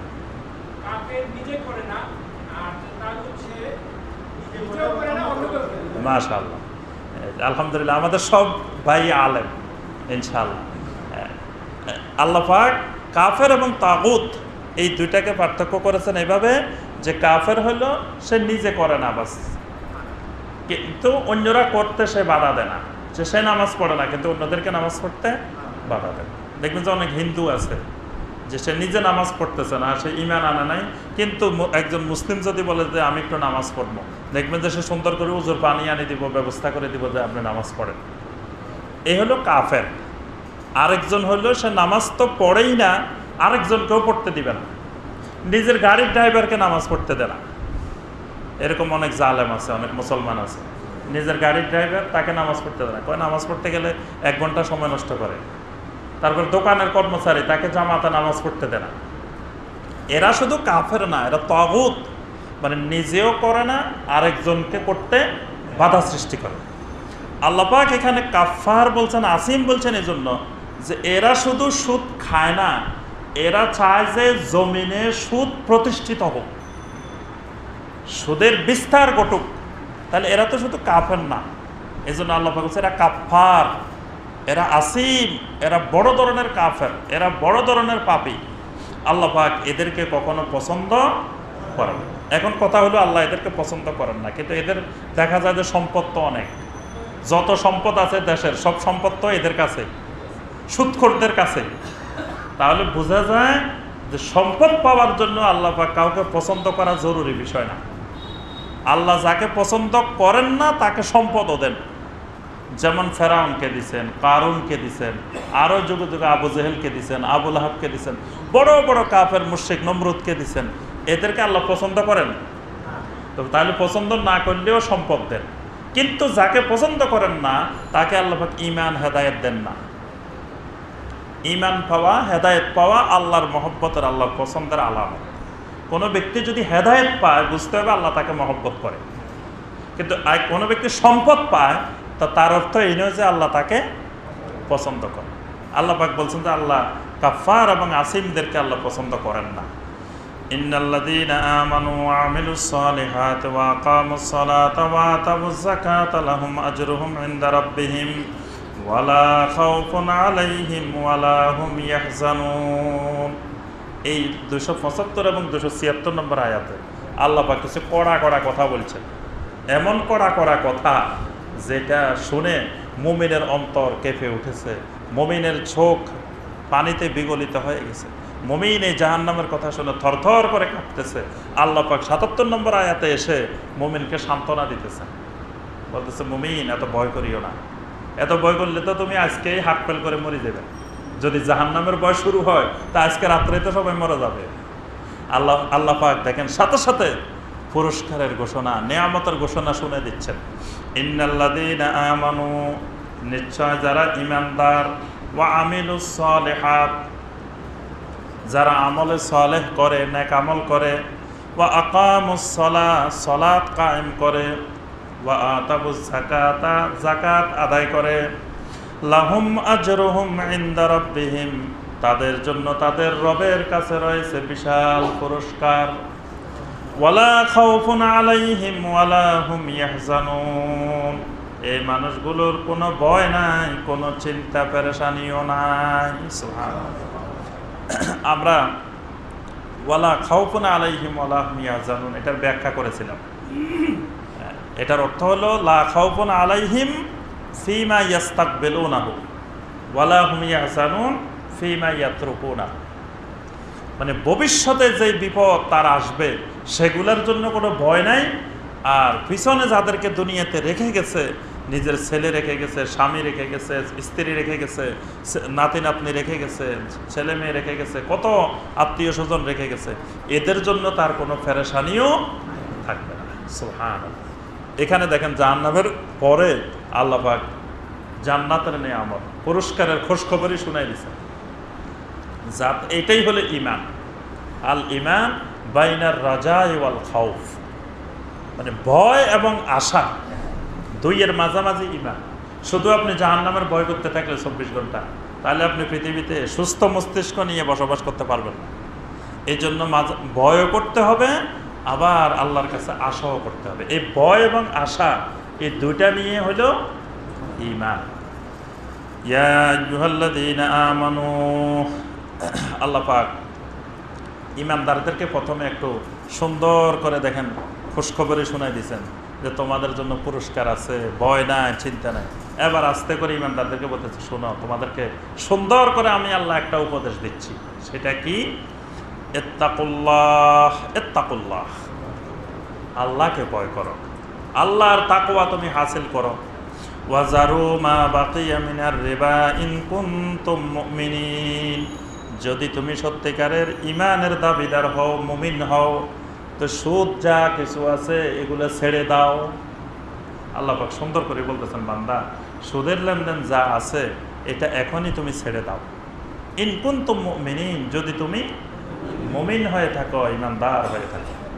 ফা ইল্লাম তাফআলু, যদি তুমি না পারো, সুদ ছাড়তে পারবে না। বলতেছে যে হুজুর সব ছাড়তে পারবো, কিন্তু সুদ ছাড়তে পারবো না।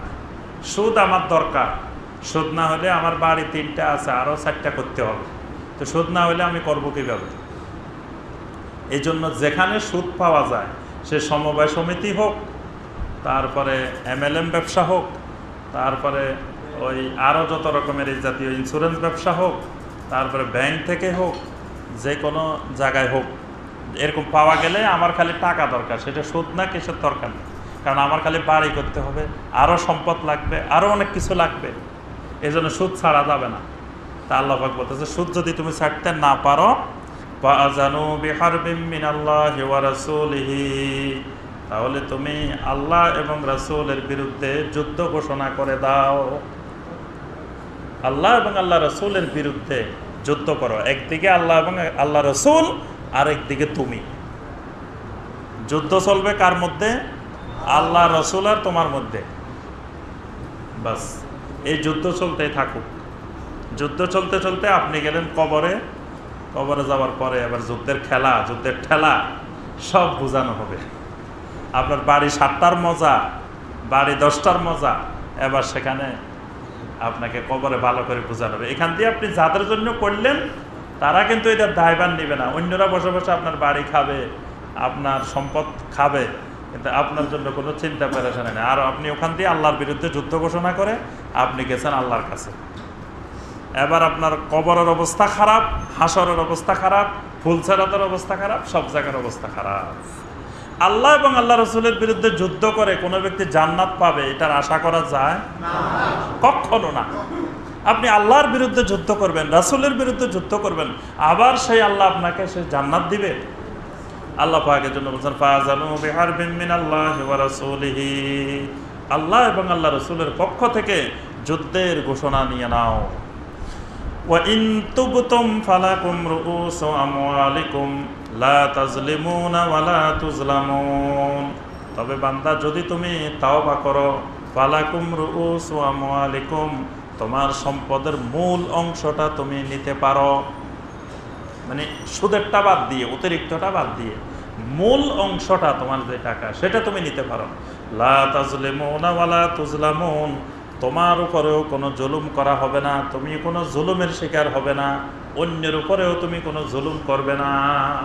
এটাই আগে যেটা বললাম আমরা, লা দরারা ওয়ালা দেরারা। এটার হাদিসের ভাষা হলো লা ধরারা ওয়ালা দেরারা, কোরআনের ভাষা হলো লা তাজলিমুনা ওয়ালা তুজলামুন। তোমার উপরেও জুলুম হবে না, তুমিও কারো উপরে জুলুম করবে না। ওয়া ইন কানা যু উসরাতিন ফানাজারাতুন ইলা মাইসারা। এখন যারা সুদ নেয় এদের মধ্যে বিশাল একটা অংশ থাকে গরিব মানুষ, কোনো প্রয়োজনে সুদের উপরে নিয়ে নিছে, কিন্তু এখন দিতে পারতেছে না। আল্লাহ পাক বলছেন, ওয়া ইন কানা যু উসরাতিন, যদি ওই সুদ গ্রহীতা যদি অভাবগ্রস্ত হয়, তাহলে ফানাজারাতুন ইলা মাইসারা, তাহলে তুমি মূলটা সহ তারে ক্ষমা করে দাও। বলো যে ওই ভাই আপনার থেকে টাকা নিছে, কর্জে হাসানা হোক বা সুদে হোক, টাকাটা নিছে, নেওয়ার পরে এখন আর দিতে পারতেছে না। আল্লাহ পাক বলতেছেন ওই ভাই যদি আসলে অভাবগ্রস্ত হয়, গরিব হয়, মানে অভাবের কারণে দিতে পারতেছে না, তাহলে ফানাজরাতুন ইলা মাইসারা, তাহলে তুমি তাকে সহজ করে দাও, ক্ষমা করে দাও। বলে যে ঠিক আছে ভাই, এটা আপনাকে আমি সদাকা করে দিলাম। ওই দিন এক ভাই মাসালা জিজ্ঞেস করতেছিল যে এরকম দিতে পারতেছে না, এখন সে কিন্তু জাকাত খাওয়ারও যোগ্য, এটা জাকাত হিসাবে ধরা যাবে কিনা? এটা জাকাত হিসাবেও ধরা যাবে, কারণ আপনি লোকটা ঋণগ্রস্ত, লোকটা দিতে পারতেছে না, তা আপনি তো তাকে ঋণ দিতে পারেন।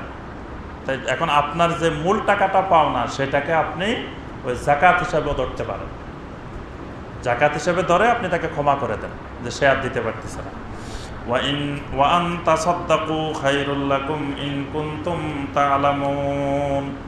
আর এই সদাকা করে দেওয়াটাই তোমার জন্য কল্যাণকর, যদি তোমার এলেম থাকে, তুমি বুঝতে পারো। তুমি যদি বুঝতে পারো এই মানুষটাকে, অভাবী মানুষটাকে এটা সদাকা করে দেওয়া, এটাই উত্তম। এই জন্য কর্জে হাসানা দেওয়ার সময় এটা নিয়ত রাখতে হবে। আপনি একজন ভাইকে যখন কর্জে হাসানা দিবেন, দেওয়ার সময় নিয়ত রাখবেন যে ভাইটা যদি দিতে পারে আলহামদুলিল্লাহ দিল, না দিতে পারলে সদাকা। এই নিয়ত রেখেই দিবেন, তাহলে কিন্তু আর মলমালিন্য হবে না, ঝগড়াও হবে না। বেশিরভাগই এরকম টাকা পয়সা ধার দিলে, কর্জে হাসানা দিলে পরে দুজনের সম্পর্ক নষ্ট হয়। ওই লোক দিতে পারতেছে না, আর বলতেছে আগামী সোমবারে দেবো, আগামী মঙ্গলবারে দেবো। কত হাজার সোমবার, কত মঙ্গলবার, কত বুধবার চলে যায়, কোনো খবর নেই। এই জন্য আপনার যদি নিয়ত থাকে যে এই লোক দিতে পারলে আমাকে দিবে, না দিতে পারলে সদাকা, তাহলে আপনিও আর এত তাকে চাপ দিবেন না, সেও আর আপনার সাথে এত তারিখ পাল্টাবে না, পরে শেষ পর্যন্ত আপনার সাথে তার সম্পর্ক নষ্ট। এই জন্য দেওয়ার সময় সদাকা মনে মনে রাখবেন, আবার তাকে বলবেন না যে তুমি দিতে না পারলে সদাকা, তো সে মনে করবে আর দেওয়ার দরকার কি, আমি সদাকা নিয়ে নিলাম। এজন্য তাকে না বলে নিজে মনে মনে চিন্তা রাখবেন যে এই ভাই যদি না দিতে পারে তাহলে সদাকা।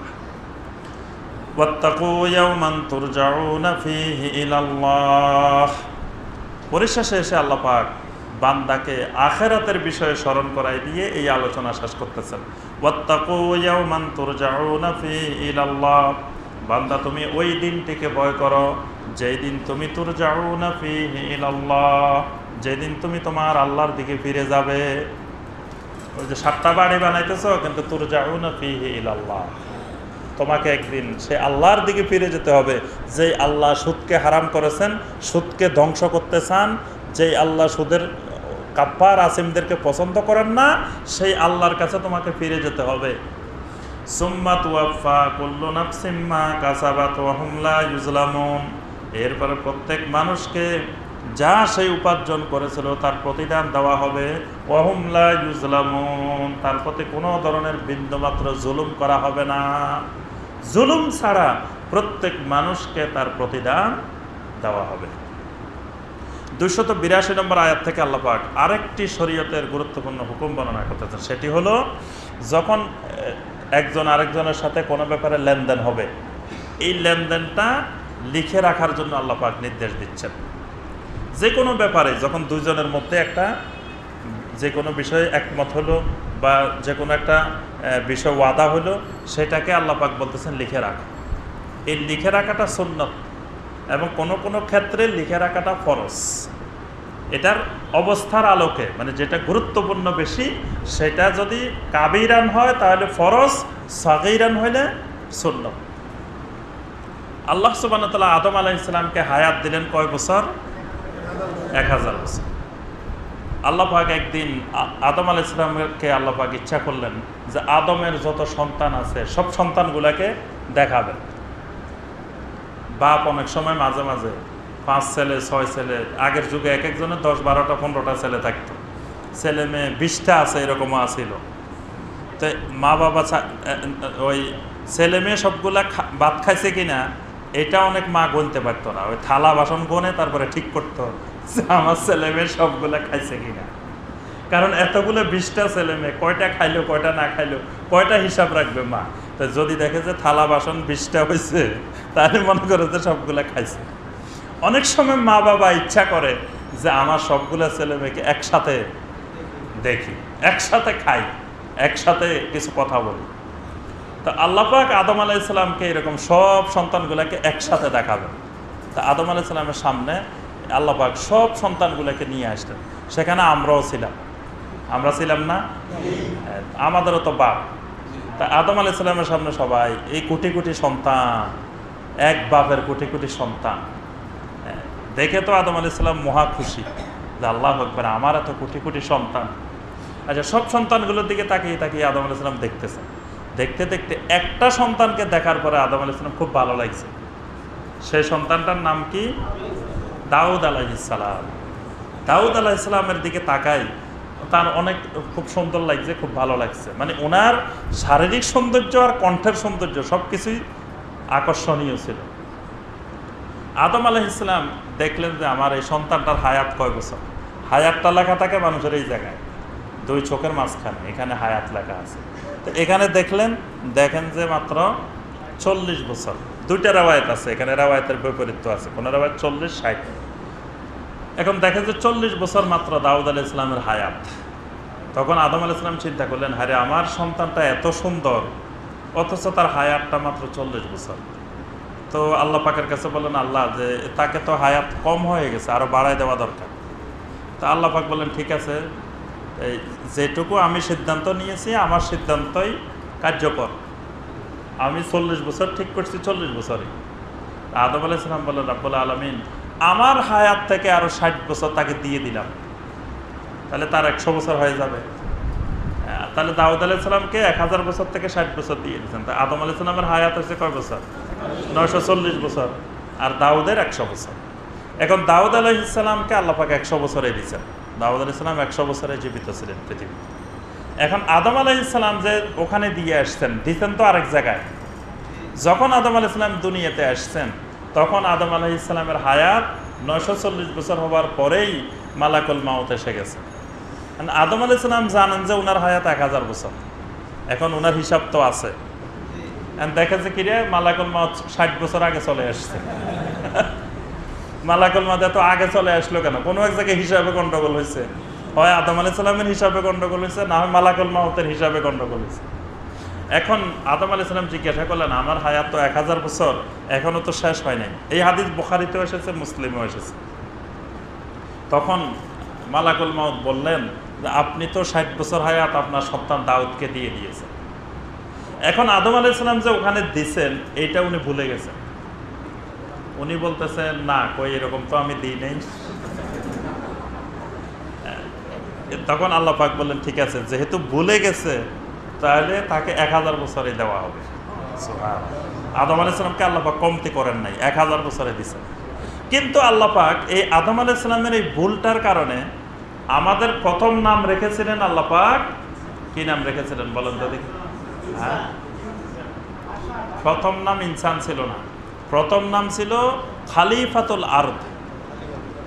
আল্লাহ পাক বলেন, ওয়াইজ ক্বালা রাব্বুকা লিল মালাইকাতি ইন্নী জাইলুন ফিল আরদি খলিফা। ফিল আরদে খলিফা, আল্লাহ পাক মানুষ বানাবো এই কথা বলেন না, ইনসান বানাবো এই কথা বলেন। আল্লাহ পাক বলছে খলিফাতুল আরদ, জমিনের প্রতিনিধি বানাবেন। পরে যখন দেখলেন যে যাদেরকে বানাইছেন এই মানুষগুলোর অভ্যাস হলো ভুলে যায়। কালকে রাত্রে কি দিয়ে ভাত খাইছে জিজ্ঞাসা করলে অনেকে বলতে পারবে না, কি তরকারি খাইছে এখন ভুলে গেছে। আজকে সকালে কি দিয়ে খাইছে এটাও অনেকে ভুলে গেছে, মনে নেই। মানে এই গতকালের ঘটনা আজকে মনে থাকে না, অনেকের এই সকালের ঘটনা বিকেলে মনে থাকে না। মানুষের অভ্যাসই হলো এরা ভুলে যায়। আদম আলাইহিস সালাম তখন বললেন এই জাতিটার নাম হলো, আল্লাহ পাক বললেন যে এই জাতিটার নাম হলো ইনসান। এরা খালিফাতুল আরদ না, এরা হলো ইনসান। খালিফাতুল আরদ থেকে পরিবর্তন হয়ে এরা ইনসান হয়ে গেছে। ইনসান হলো নাসিউন থেকে, নাসিউন মানে ভুলে যাওয়া।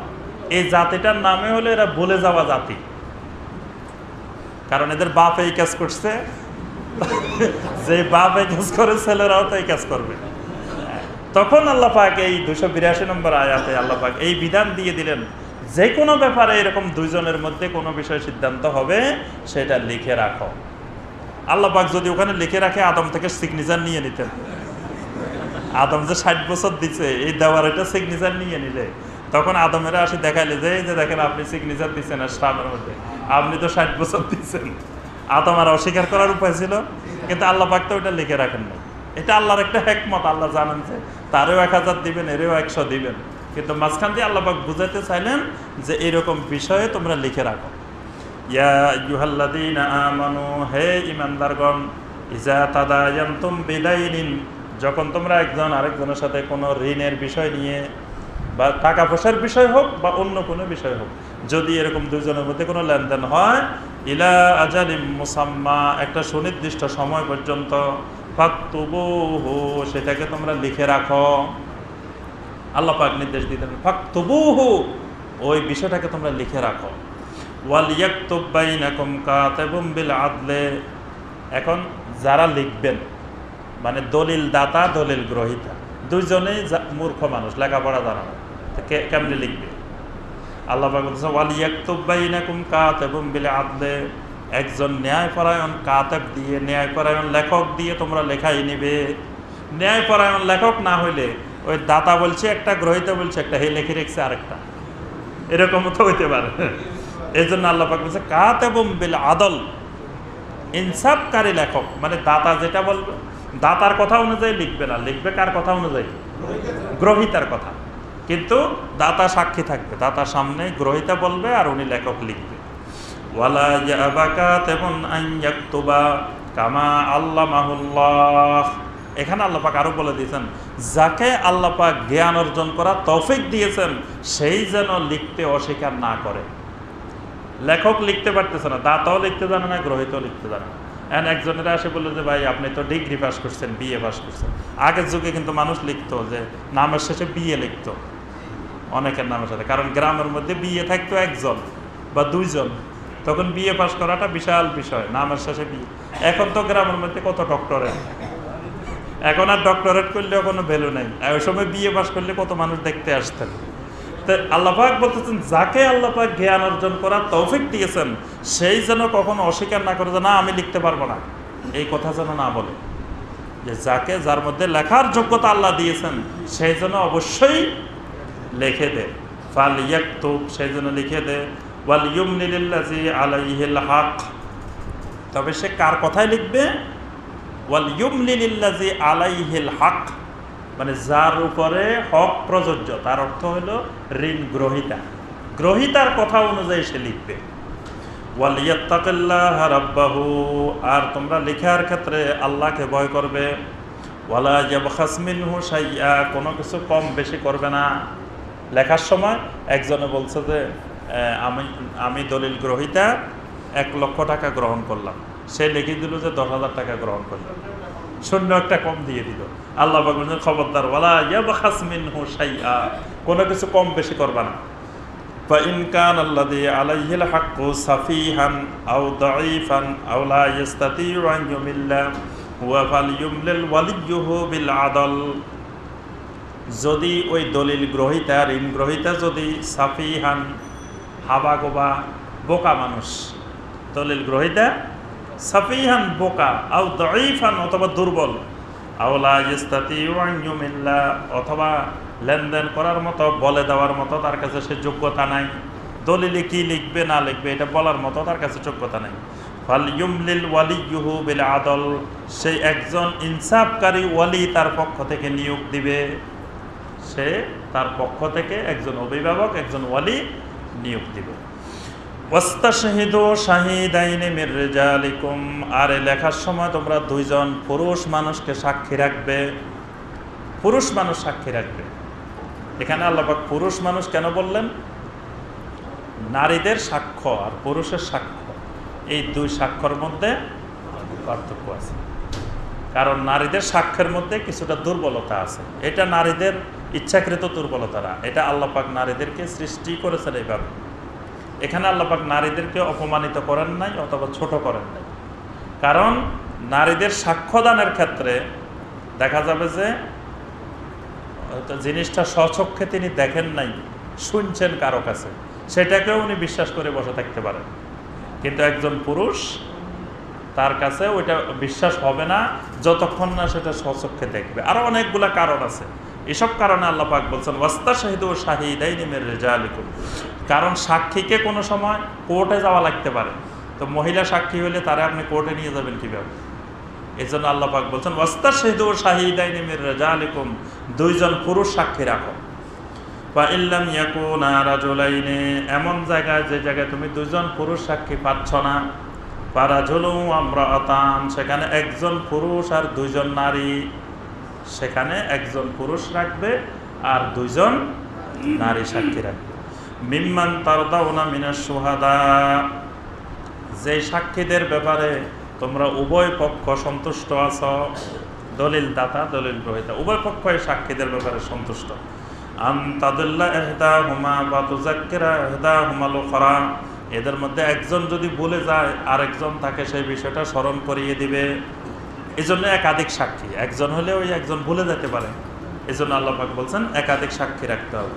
ওয়ালা ইয়াবা শুহাদা ইযা মা দুউ, ওই সাক্ষীদেরকে যখন আহ্বান করা হবে, ডাকা হবে, তখন তারা যেন অস্বীকার না করে। সাক্ষীদেরকে বলে যে ভাই আজকে আসার পরে এখানে সালিশ হবে, আপনি তো আমার সাক্ষী আসবেন। সাক্ষী বলবে যে আরে তোমার জায়গা জমিন যেদিকে যাবে জানা, আমি নাই। আল্লাহ বলছে খবরদার, ওয়ালা ইয়াবা শুহাদা ইযা মা দুউ, যখন তোমাদেরকে এরকম ডাকা হবে তখন তোমরা অস্বীকার করবে না। ওয়ালা তাসআমু আন তাকতুবুহু সগীরান আও কাবীরান ইলা আজালিহি, যদি একটা নির্দিষ্ট মেয়াদ পর্যন্ত তোমাদের এই চুক্তি হয়, খবরদার সেই কাজটি ছোট হোক বড় হোক তোমরা লিখে রাখার ব্যাপারে তোমরা গাফলতি করবে না। অনেক সময় বলে যে এটা ছোটোখাটো জিনিস, এটা লিখে রাখার দরকার কি? আল্লাহ পাক বলছে এটা ছোটোখাটো ব্যাপার হোক বা বড় ব্যাপার হোক, কোনো বিষয়ে তোমরা বাদ দিবে না। যালিকুম আকসাতু ইনদাল্লাহ, এটাই হলো আল্লাহর কাছে বড় ইনসাফ। ওয়া আকওয়ামু লিশ-শাহাদা, এবং সাক্ষ্যদানের জন্য সবচেয়ে মজবুত সাক্ষ্যদান। ওয়া আদনা আল্লাহ তারতাবু ইল্লা আন তাকুনা তাজারাতান হাদিরাতান তুদিরুনাহা বাইনাকুম, আর এটা কোনো সন্দেহযুক্ত না হওয়ার ব্যাপারে একেবারে নিকটবর্তী। তবে যদি তোমাদের ব্যবসা বাণিজ্যটা এরকম হয়, একটা দীর্ঘ মেয়াদে না, হাতে হাতে হয়, মানে সাথে সাথে লেনদেন, এটার কোনো বাকিও নাই, কোনো কিছু নাই, আল্লাহ পাক বলছেন এইরকম যদি হয় সেটা আর লিখে রাখারও দরকার নাই, সাক্ষীরও দরকার নেই। নগদ বেচা কিনা, তো সেটা তো আর সাক্ষীরও দরকার নেই, ব্যবসা লিখে রাখাও দরকার নেই। ফালাইসা আলাইকুম জুনাহুন আল্লাহ তাকতুবুহা, সেটা যদি লিখে না রাখো তাহলে তোমাদের কোনো গুনাহ নেই। ওয়া আশহিদু ইদা তাবায়াতুম, যখন তোমরা কোনো বিষয়ে চুক্তি করো তখন সেখানে সাক্ষী রাখো। যদি নগদ লেনদেন, কিন্তু যদি সেটা তাবায়াতুম, সেটা যদি কোনো ধরনের বায়াতের মতো হয়, চুক্তির মতো হয়, চুক্তির মতো মানে যে তুমি আমাকে অমুক দিন এই জিনিস এই মাল দিবা, অমুক কোম্পানির অমুক জিনিস দিবা, হ্যাঁ এত টাকা নিবা। এখন ওই দিন যদি সে ওই কোম্পানির ওই জিনিস না এনে আরেক জিনিস আনে দিয়ে দেয়, এটাও আল্লাহ বলছে এটাও লিখে রাখবা যদি এরকম চুক্তি হয়। ওয়ালা ইউদাররা কাতিবুন ওয়ালা শাহিদ, আর খেয়াল রাখতে হবে লেখক আর সাক্ষীরা যেন ক্ষতিগ্রস্ত না হয়। অনেক সময় লেখক আর ক্ষতিগ্রস্ত মাঝখান দিয়ে বিপদগ্রস্ত হয়, যে লিখে দিছে আর যে সাক্ষী তারা মাঝখান দিয়ে সমস্যা পড়ে, ওই বাদীও ঠিক আছে বিবাদীও ঠিক আছে। আল্লাহ পাক বলতেছেন খবরদার কাতেব আর সাক্ষ্যদাতা এরা যেন ক্ষতিগ্রস্ত না হয়। ওয়া ইন তাফআলু ফাইন্নাহু ফুসুকুম বিকুম, যদি এরকম হয় তাহলে সেটা হবে তোমাদের জন্য ফাসিকি, বড় ধরনের গুনার কাজ। ওয়াত্তাকুল্লাহ, আল্লাহ পাক যে কোনো একটা বিষয়ে একটা শরঈ হুকুম নাজিল করার পরেই আল্লাহ পাক বলেন যে ওয়াত্তাকুল্লাহ, তাকওয়ার ওসিয়ত করেন। ওয়া ইউআল্লিমুকুমুল্লাহ, আল্লাহ পাক তোমাদেরকে কত সুন্দর করে তালিম দিলেন, শিখিয়ে দিলেন। ওয়াল্লাহু বিকুল্লি শাইইন আলিম, আর সব ব্যাপারে আল্লাহ পাক ভালো করে জানেন। ওয়া ইন কুনতুম আলা সাফারিন ওয়া লাম তাজিদু কাতিবান ফারিহানুম মাকবুদা, কিন্তু এমন জায়গায় সফরে আছো যেখানে কোনো লেখক পাইতেছ না, লিখে দিবে এরকম লেখকে নাই, ফারিহানুম মাকবুদা, তখন তোমরা বন্ধক রাখো। সেখানে কি করবা, লেখার দরকার নেই, সেখানে বন্ধক রাখো, সেখানে ওই বন্ধকটাই ওই দলিলের কাজ করবে। যখন সে তোমার টাকাটা ফেরত দিবে তার জিনিস নিয়ে যাবে, আর যতদিন টাকাটা ফেরত দিবে না জিনিসটা তার কাছে থাকবে। তাহলে এটাও একটা দলিল, হ্যাঁ, যেটাকে ফারিহানুম মাকবুদা, তবে এখানে একটা বিষয় খেয়াল রাখতে হবে, আমরা পাশাপাশি বন্ধকের মাসালাটাও এই ক্ষেত্রে বলে দিই। আমাদের দেশে যেটা বন্ধক, জমি বন্ধক হয়, বিশেষ করে জমি বন্ধক হয়, জমি বন্ধকের নিয়ম হলো যে টাকা দিলাম, টাকা দেওয়ার পরে জমি আমার কাছে দিয়ে দিল, দেওয়ার পরে যত বছর ওই টাকা ফেরত না দিবে তত বছর এই জমিতে যত ফসল হবে, যা কিছু হবে সব আমি ভোগ করব। জমির মালিকের এখানে কোনো অংশ নাই। এটা শরীয়তের ভাষায় এই বন্ধকটা হারাম, এটা হারামি বন্ধক। এটা রিবা, এটা সুদ একই জিনিস। এটার আমার মূল টাকা থাকলো তার কাছে, অতিরিক্ত মুনাফা হিসাবে, সুদ হিসাবে আমি ওই জমির ফসল বক্ষণ করলাম, এটা শরীয়তে সম্পূর্ণরূপে হারাম। আমাদের দেশের ৯৯% বন্ধকের সিস্টেম হলো এরকম। এটার সুদ একই জিনিস। তবে শরীয়তের পদ্ধতিতেও বন্ধক জায়েজ আছে। সেটা হলো ওই জমি, যে জমিটা আমার কাছে রাখা হলো, এই জমিটা হলো সিকিউরিটি বাবদ, মানে আমি যদি টাকা না দিতে পারি সেই জন্য আমার এই জমিটা তার কাছে রাখা। কিন্তু জমিটাতে যে ফসল উৎপাদিত হবে সেই ফসল মালিক এবং বন্ধক গ্রহীতা দুইজনের মধ্যে সমঝোতার ভিত্তিতে ওই জমির ফসল ভাগ করে নিতে হবে। যিনি বন্ধক দাতা তিনিও এই তার জমির ফসল পাবেন, আর যিনি গ্রহীতা তিনিও ফসল পাবেন। যার কাছে বন্ধক রাখা হয়েছে তিনিও পাবেন, যিনি বন্ধক রেখেছেন তিনিও পাবেন। তবে সেটা ভাগ করে নিতে হবে সমঝোতার ভিত্তিতে। সেটা একজন 70%, একজন 30%ও হতে পারে, 50% 50%ও হতে পারে। সেটা তাদের খরচের উপরে, বিভিন্ন কিছুর উপরে নির্ভর করে দুজনের সমঝোতার ভিত্তিতে হবে। কিন্তু একজনের সম্পূর্ণ নিয়ে যাবেন, আরেকজনের খবরে নাই। মূল জমির মালিক যিনি, ওনার এটার খবরে নাই। যার কাছে বন্ধক রেখেছেন তিনি শুধু খাবেন, এটা ইসলামে জায়েজ। নবী সাল্লাল্লাহু আলাইহি ওয়াসাল্লামের যুগে বিশেষ করে উট, ছাগল, দুম্বা এগুলো বন্ধক রাখা হতো। তখন তো জমি বন্ধকের সিস্টেম ছিল না, তখন এগুলা বন্ধক হইতো। এইগুলা বন্ধক হইলে যেই পশুটা বন্ধক রাখা হতো সেই পশু থেকে দুই ধরনের উপকারিতা পাওয়া যেত। এক ধরনের উপকারিতা হলো কিছু কিছু পশু থাকতো যেগুলো দুধ পাওয়া যেত, যেমন তার কাছে উট, তারপরে বকরি, ভেড়া, যেগুলো থেকে দুধ পাওয়া যায়। এখন এই দুধটা কে খাবে? এই দুধটা কি ওই ভেড়ার মালিক নিয়ে যাবে নাকি যার কাছে বন্ধক রাখা হয়েছে তিনি নিয়ে যাবে? নবী সাল্লাল্লাহু আলাইহি ওয়াসাল্লাম ফয়সালা দিলেন যে যেহেতু ওই দুধ পাইতে হলে কিন্তু খাবার দিতে হবে, তো এখন যার কাছে বন্ধক রাখা হলো তিনি তো তাকে খাবার দিবেন, খাবারের পিছনে তার খরচ করতে হবে। এই খরচের বিনিময়ে তিনি দুধটা ভোগ করতে পারবেন, কারণ ওইটারে খাবার না দিলে তো দুধও পাবে না, আর এটা বেঁচেও থাকবে না, এটা তো মরেই যাবে। এটার পিছনে তো বন্ধক যিনি রাখছেন তার খরচ আছে, ওই খরচের কারণে তিনি সেখান থেকে দুধ নিতে পারবেন। আবার যদি খরচ হয় 10 টাকা, দুধ পান 100 টাকা, তখন এটা সব নিজে নিতে পারবে না, ওটা ওই মালিককেও দিতে হবে। ইনসাফ কায়েম করতে হবে এখানে। আরেক ধরনের উপকারিতা পাওয়া যায় যে হয়তো গরু বন্ধক রাখছেন আমার কাছে, গরু দিয়ে হাল চাষ করে। যার কাছে বন্ধক রাখছেন তিনি গরু দিয়ে হাল চাষ করে, উপকার পাচ্ছেন তিনি। তার এই উপকার নেওয়া জায়েজ হবে কিনা? তার ওই উপকার নেওয়া জায়েজ হবে। ওই যে সে যেটাকে খাওয়াবে গরু, এটা সে খাওয়াইতে হবে না, সে তো খাওয়া ছাড়া এটা রাখতে পারবে না, তো এটার পিছনে তার খরচ আছে। এই খরচ বাবদ সে এটা দিয়ে হাল চাষ করতে পারবে, এই উপকারিতাটা তার জন্য বৈধ। কিন্তু যেটার পিছনে খরচ নাই সব সে নিবে, যেমন জমির পিছনে তো কোনো খরচ নাই। যেই খরচ সেটা চাষাবাদের খরচ, সেটা জমির খরচ না। বুঝতে পারছেন? মানে আপনার যে চাষাবাদ করতে গিয়ে, কৃষিকাজ করতে গিয়ে ওই খরচটা তো কৃষিকাজের খরচ, ওটা জমির জন্য খরচ না। তা আমাদের দেশের লোকেরা হিলা বানাই ফেলছে, মানে বাঙালি সব জায়গায় হিলা বানাই ফেলায়। বাঙালির অভ্যাসে হলো এরা দ্রুত একটা হিলা, একটা কৌশল তৈরি করে ফেলে।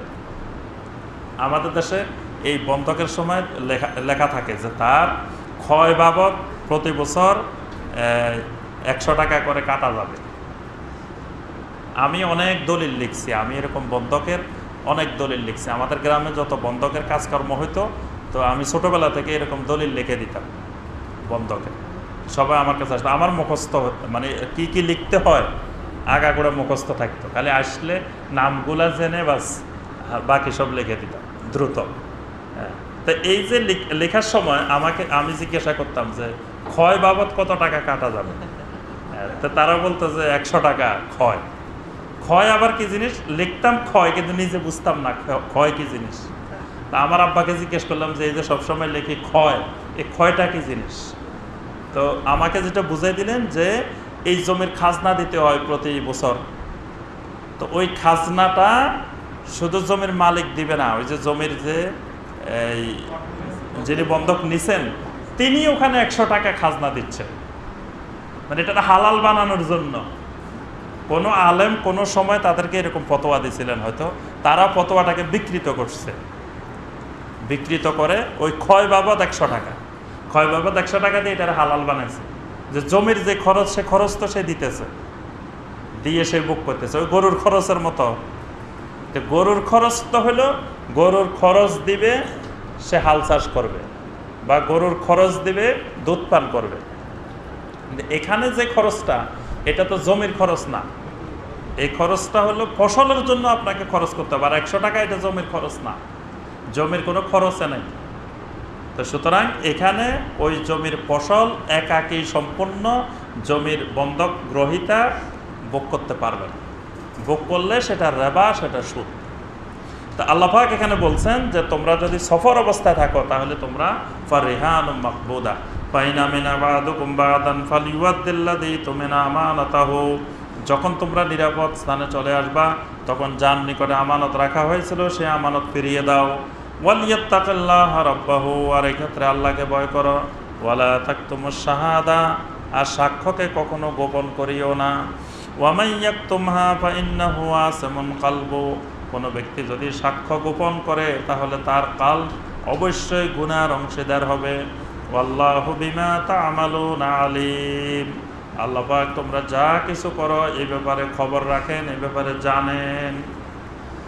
আল্লাহ পাক আমাদের সবাইকে কোরআনে কারিমের এই আয়াতগুলোর আলোকে আমল করার তৌফিক দান করুন। আমাদের ইনশাআল্লাহ আগামী তাফসিরে সূরা আল বাকারা শেষ হবে, আর 3টা আয়াত বাকি আছে, এবং এই 3টা আয়াতেই সবচেয়ে গুরুত্বপূর্ণ আয়াত। সূরা আল বাকারার গুরুত্বপূর্ণ আয়াতগুলোর মধ্যে থেকে শেষের আয়াতগুলো খুবই গুরুত্বপূর্ণ। ইনশাআল্লাহ আগামী তাফসিরে আমরা বাকিগুলো তাফসির করব। আল্লাহ পাক আমাদের সবাইকে কোরআনে কারিম দ্বারা হেদায়েত লাভ করার তৌফিক দান করুন। আমাদের মধ্যে যারা অসুস্থ আছেন আল্লাহ পাক সবাইকে সুস্থতা দান করুন। যারা বিভিন্ন পেরেশানির মধ্যে আছেন, বিপদের মধ্যে আছেন, আল্লাহ পাক সকল বিপদ আপদ থেকে আমাদের সবাইকে হেফাজত করুন। আল্লাহ পাক আমাদের সবাইকে জাহালত থেকে হেফাজত করুন। আল্লাহ পাক আমাদেরকে সহিভাবে দিন জানার, দিন বুঝার, কোরআন সুন্নাহ বুঝার আল্লাহ পাক তৌফিক দান করুন। আমিন ইয়া রাব্বাল আলামিন। সুবহানাকা আল্লাহুম্মা বিহামদিকা আশহাদু আল্লা ইলাহা ইল্লা আনতা আস্তাগফিরুকা ওয়া আতুবু ইলাইক। আমরা সংক্ষিপ্তভাবে 2-1টি প্রশ্ন শুনেই সালাত। ভাই আগে বলছে যে বলেন।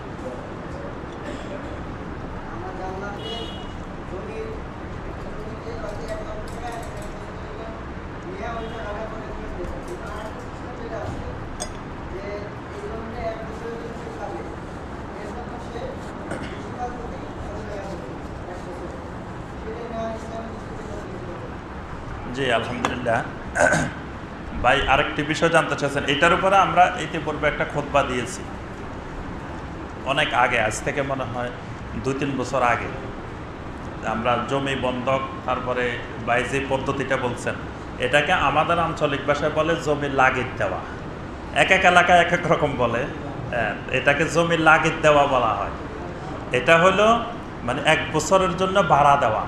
সোজা কথা হলো এই জমিটা 1 বছরের জন্য ভাড়া, যে আমার থেকে আপনি এই জমিটা 5,000 টাকা দিয়ে নিলেন, 1 বছরে যা ফসল হবে সব আপনার।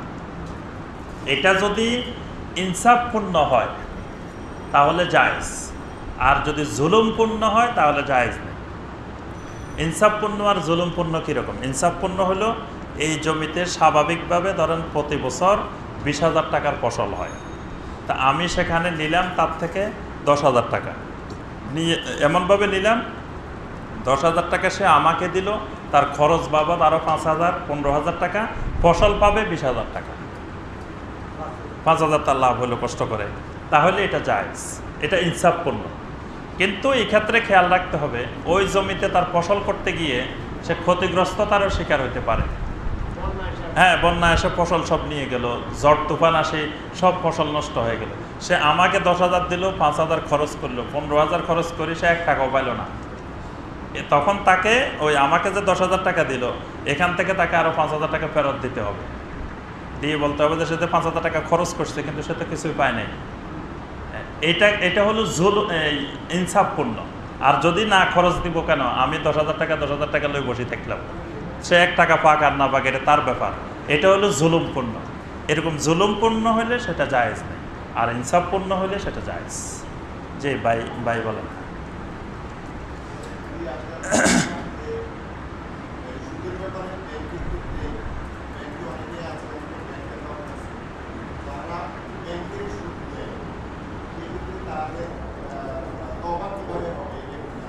জি আলহামদুলিল্লাহ, ভাই বলতে চাইছেন যে ব্যাংক থেকে যদি সুদ নেওয়া হয় সেটা তওবা। সেটা তো আলহামদুলিল্লাহ, প্রথম হলো তাকে ব্যাংক থেকে ফেরত আসতে হবে। যেখানে তার টাকা থেকে সুদ হচ্ছে, সে সুদই ব্যাংকের সাথে তার লেনদেন করা যাবে না, সে ফেরত আসবে। দ্বিতীয় হলো যেটা সুদ হয়ে গেছে সে সুদের টাকাটা সে নিয়ে আসবে, কারণ ওখানে আপনি কাকে দিয়ে আসবেন, ওখান থেকে সুদের টাকাটা নিয়ে আসবেন, এনে সেটা সওয়াবের উদ্দেশ্য ছাড়া কোনো জনকল্যাণমূলক কাজে ব্যয় করা হবে। অর্থাৎ সেটা তো আপনি না দিয়ে আর ফেরত আসতে পারবেন না, সেটা দিয়ে ফেরত আসবেন। আবার এটা না যে আমি তওবা করছি আর ব্যাংকের টাকায় দিব না। আপনি তো ব্যাংকের সাথে চুক্তিবদ্ধ যে আপনি 10 বছরের মধ্যে আপনার মূল টাকা ফেরত দিবেন 10 লাখ, আরও এটা লাভ দিবেন আরও 5 লাখ, 15 লাখ টাকা আপনি ফেরত দিবেন। এখন যদি বলেন যে না ভাই আমি সুদের থেকে তওবা করছি, আমি 10 লাখ দিব আর 5 লাখ দিব না, এইটা করা যাবে না। ওই 15 লাখে দিয়ে আসবেন, দিয়ে এসে তওবা করবেন যে ভবিষ্যতে আর কোনোদিন আপনি এই জাতীয় লোন নেবেন না বা এই জাতীয় সাথে সম্পৃক্ত হবেন না। জি ভাই বলতে চাচ্ছিলেন না?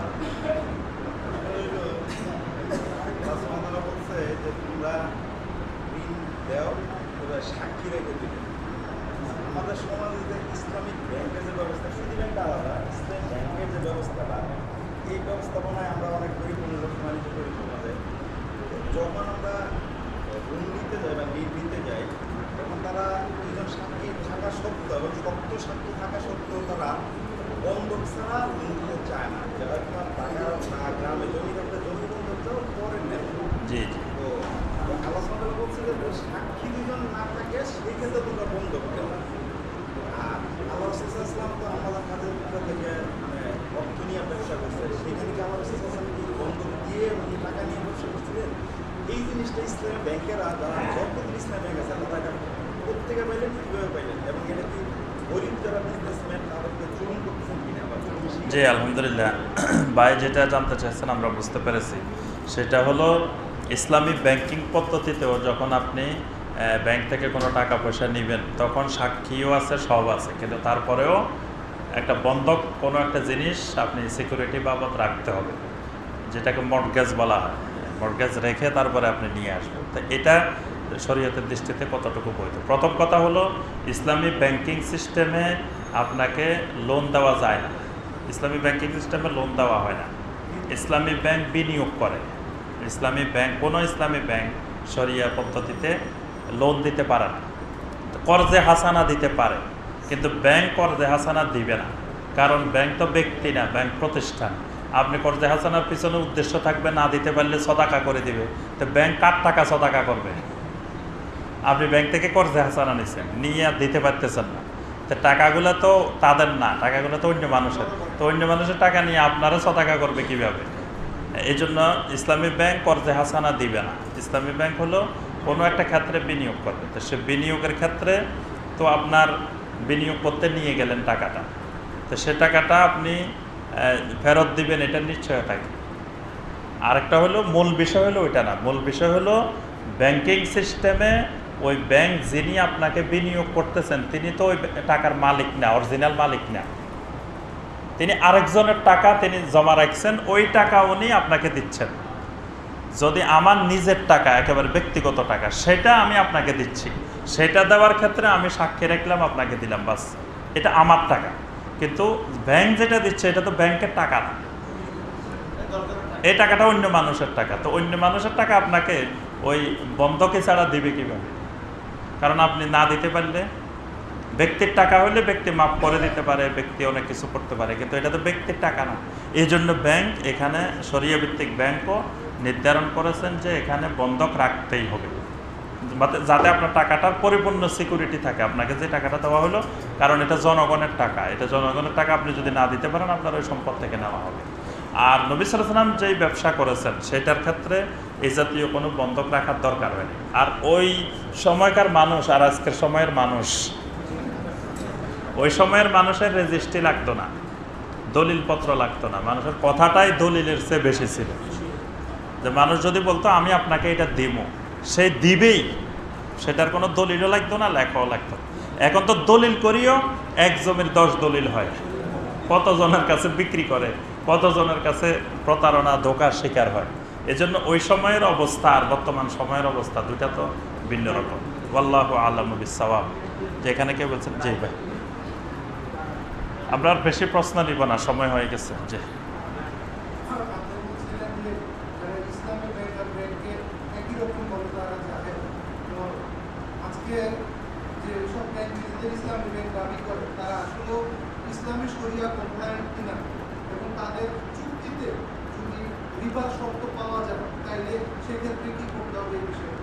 জি আলহামদুলিল্লাহ।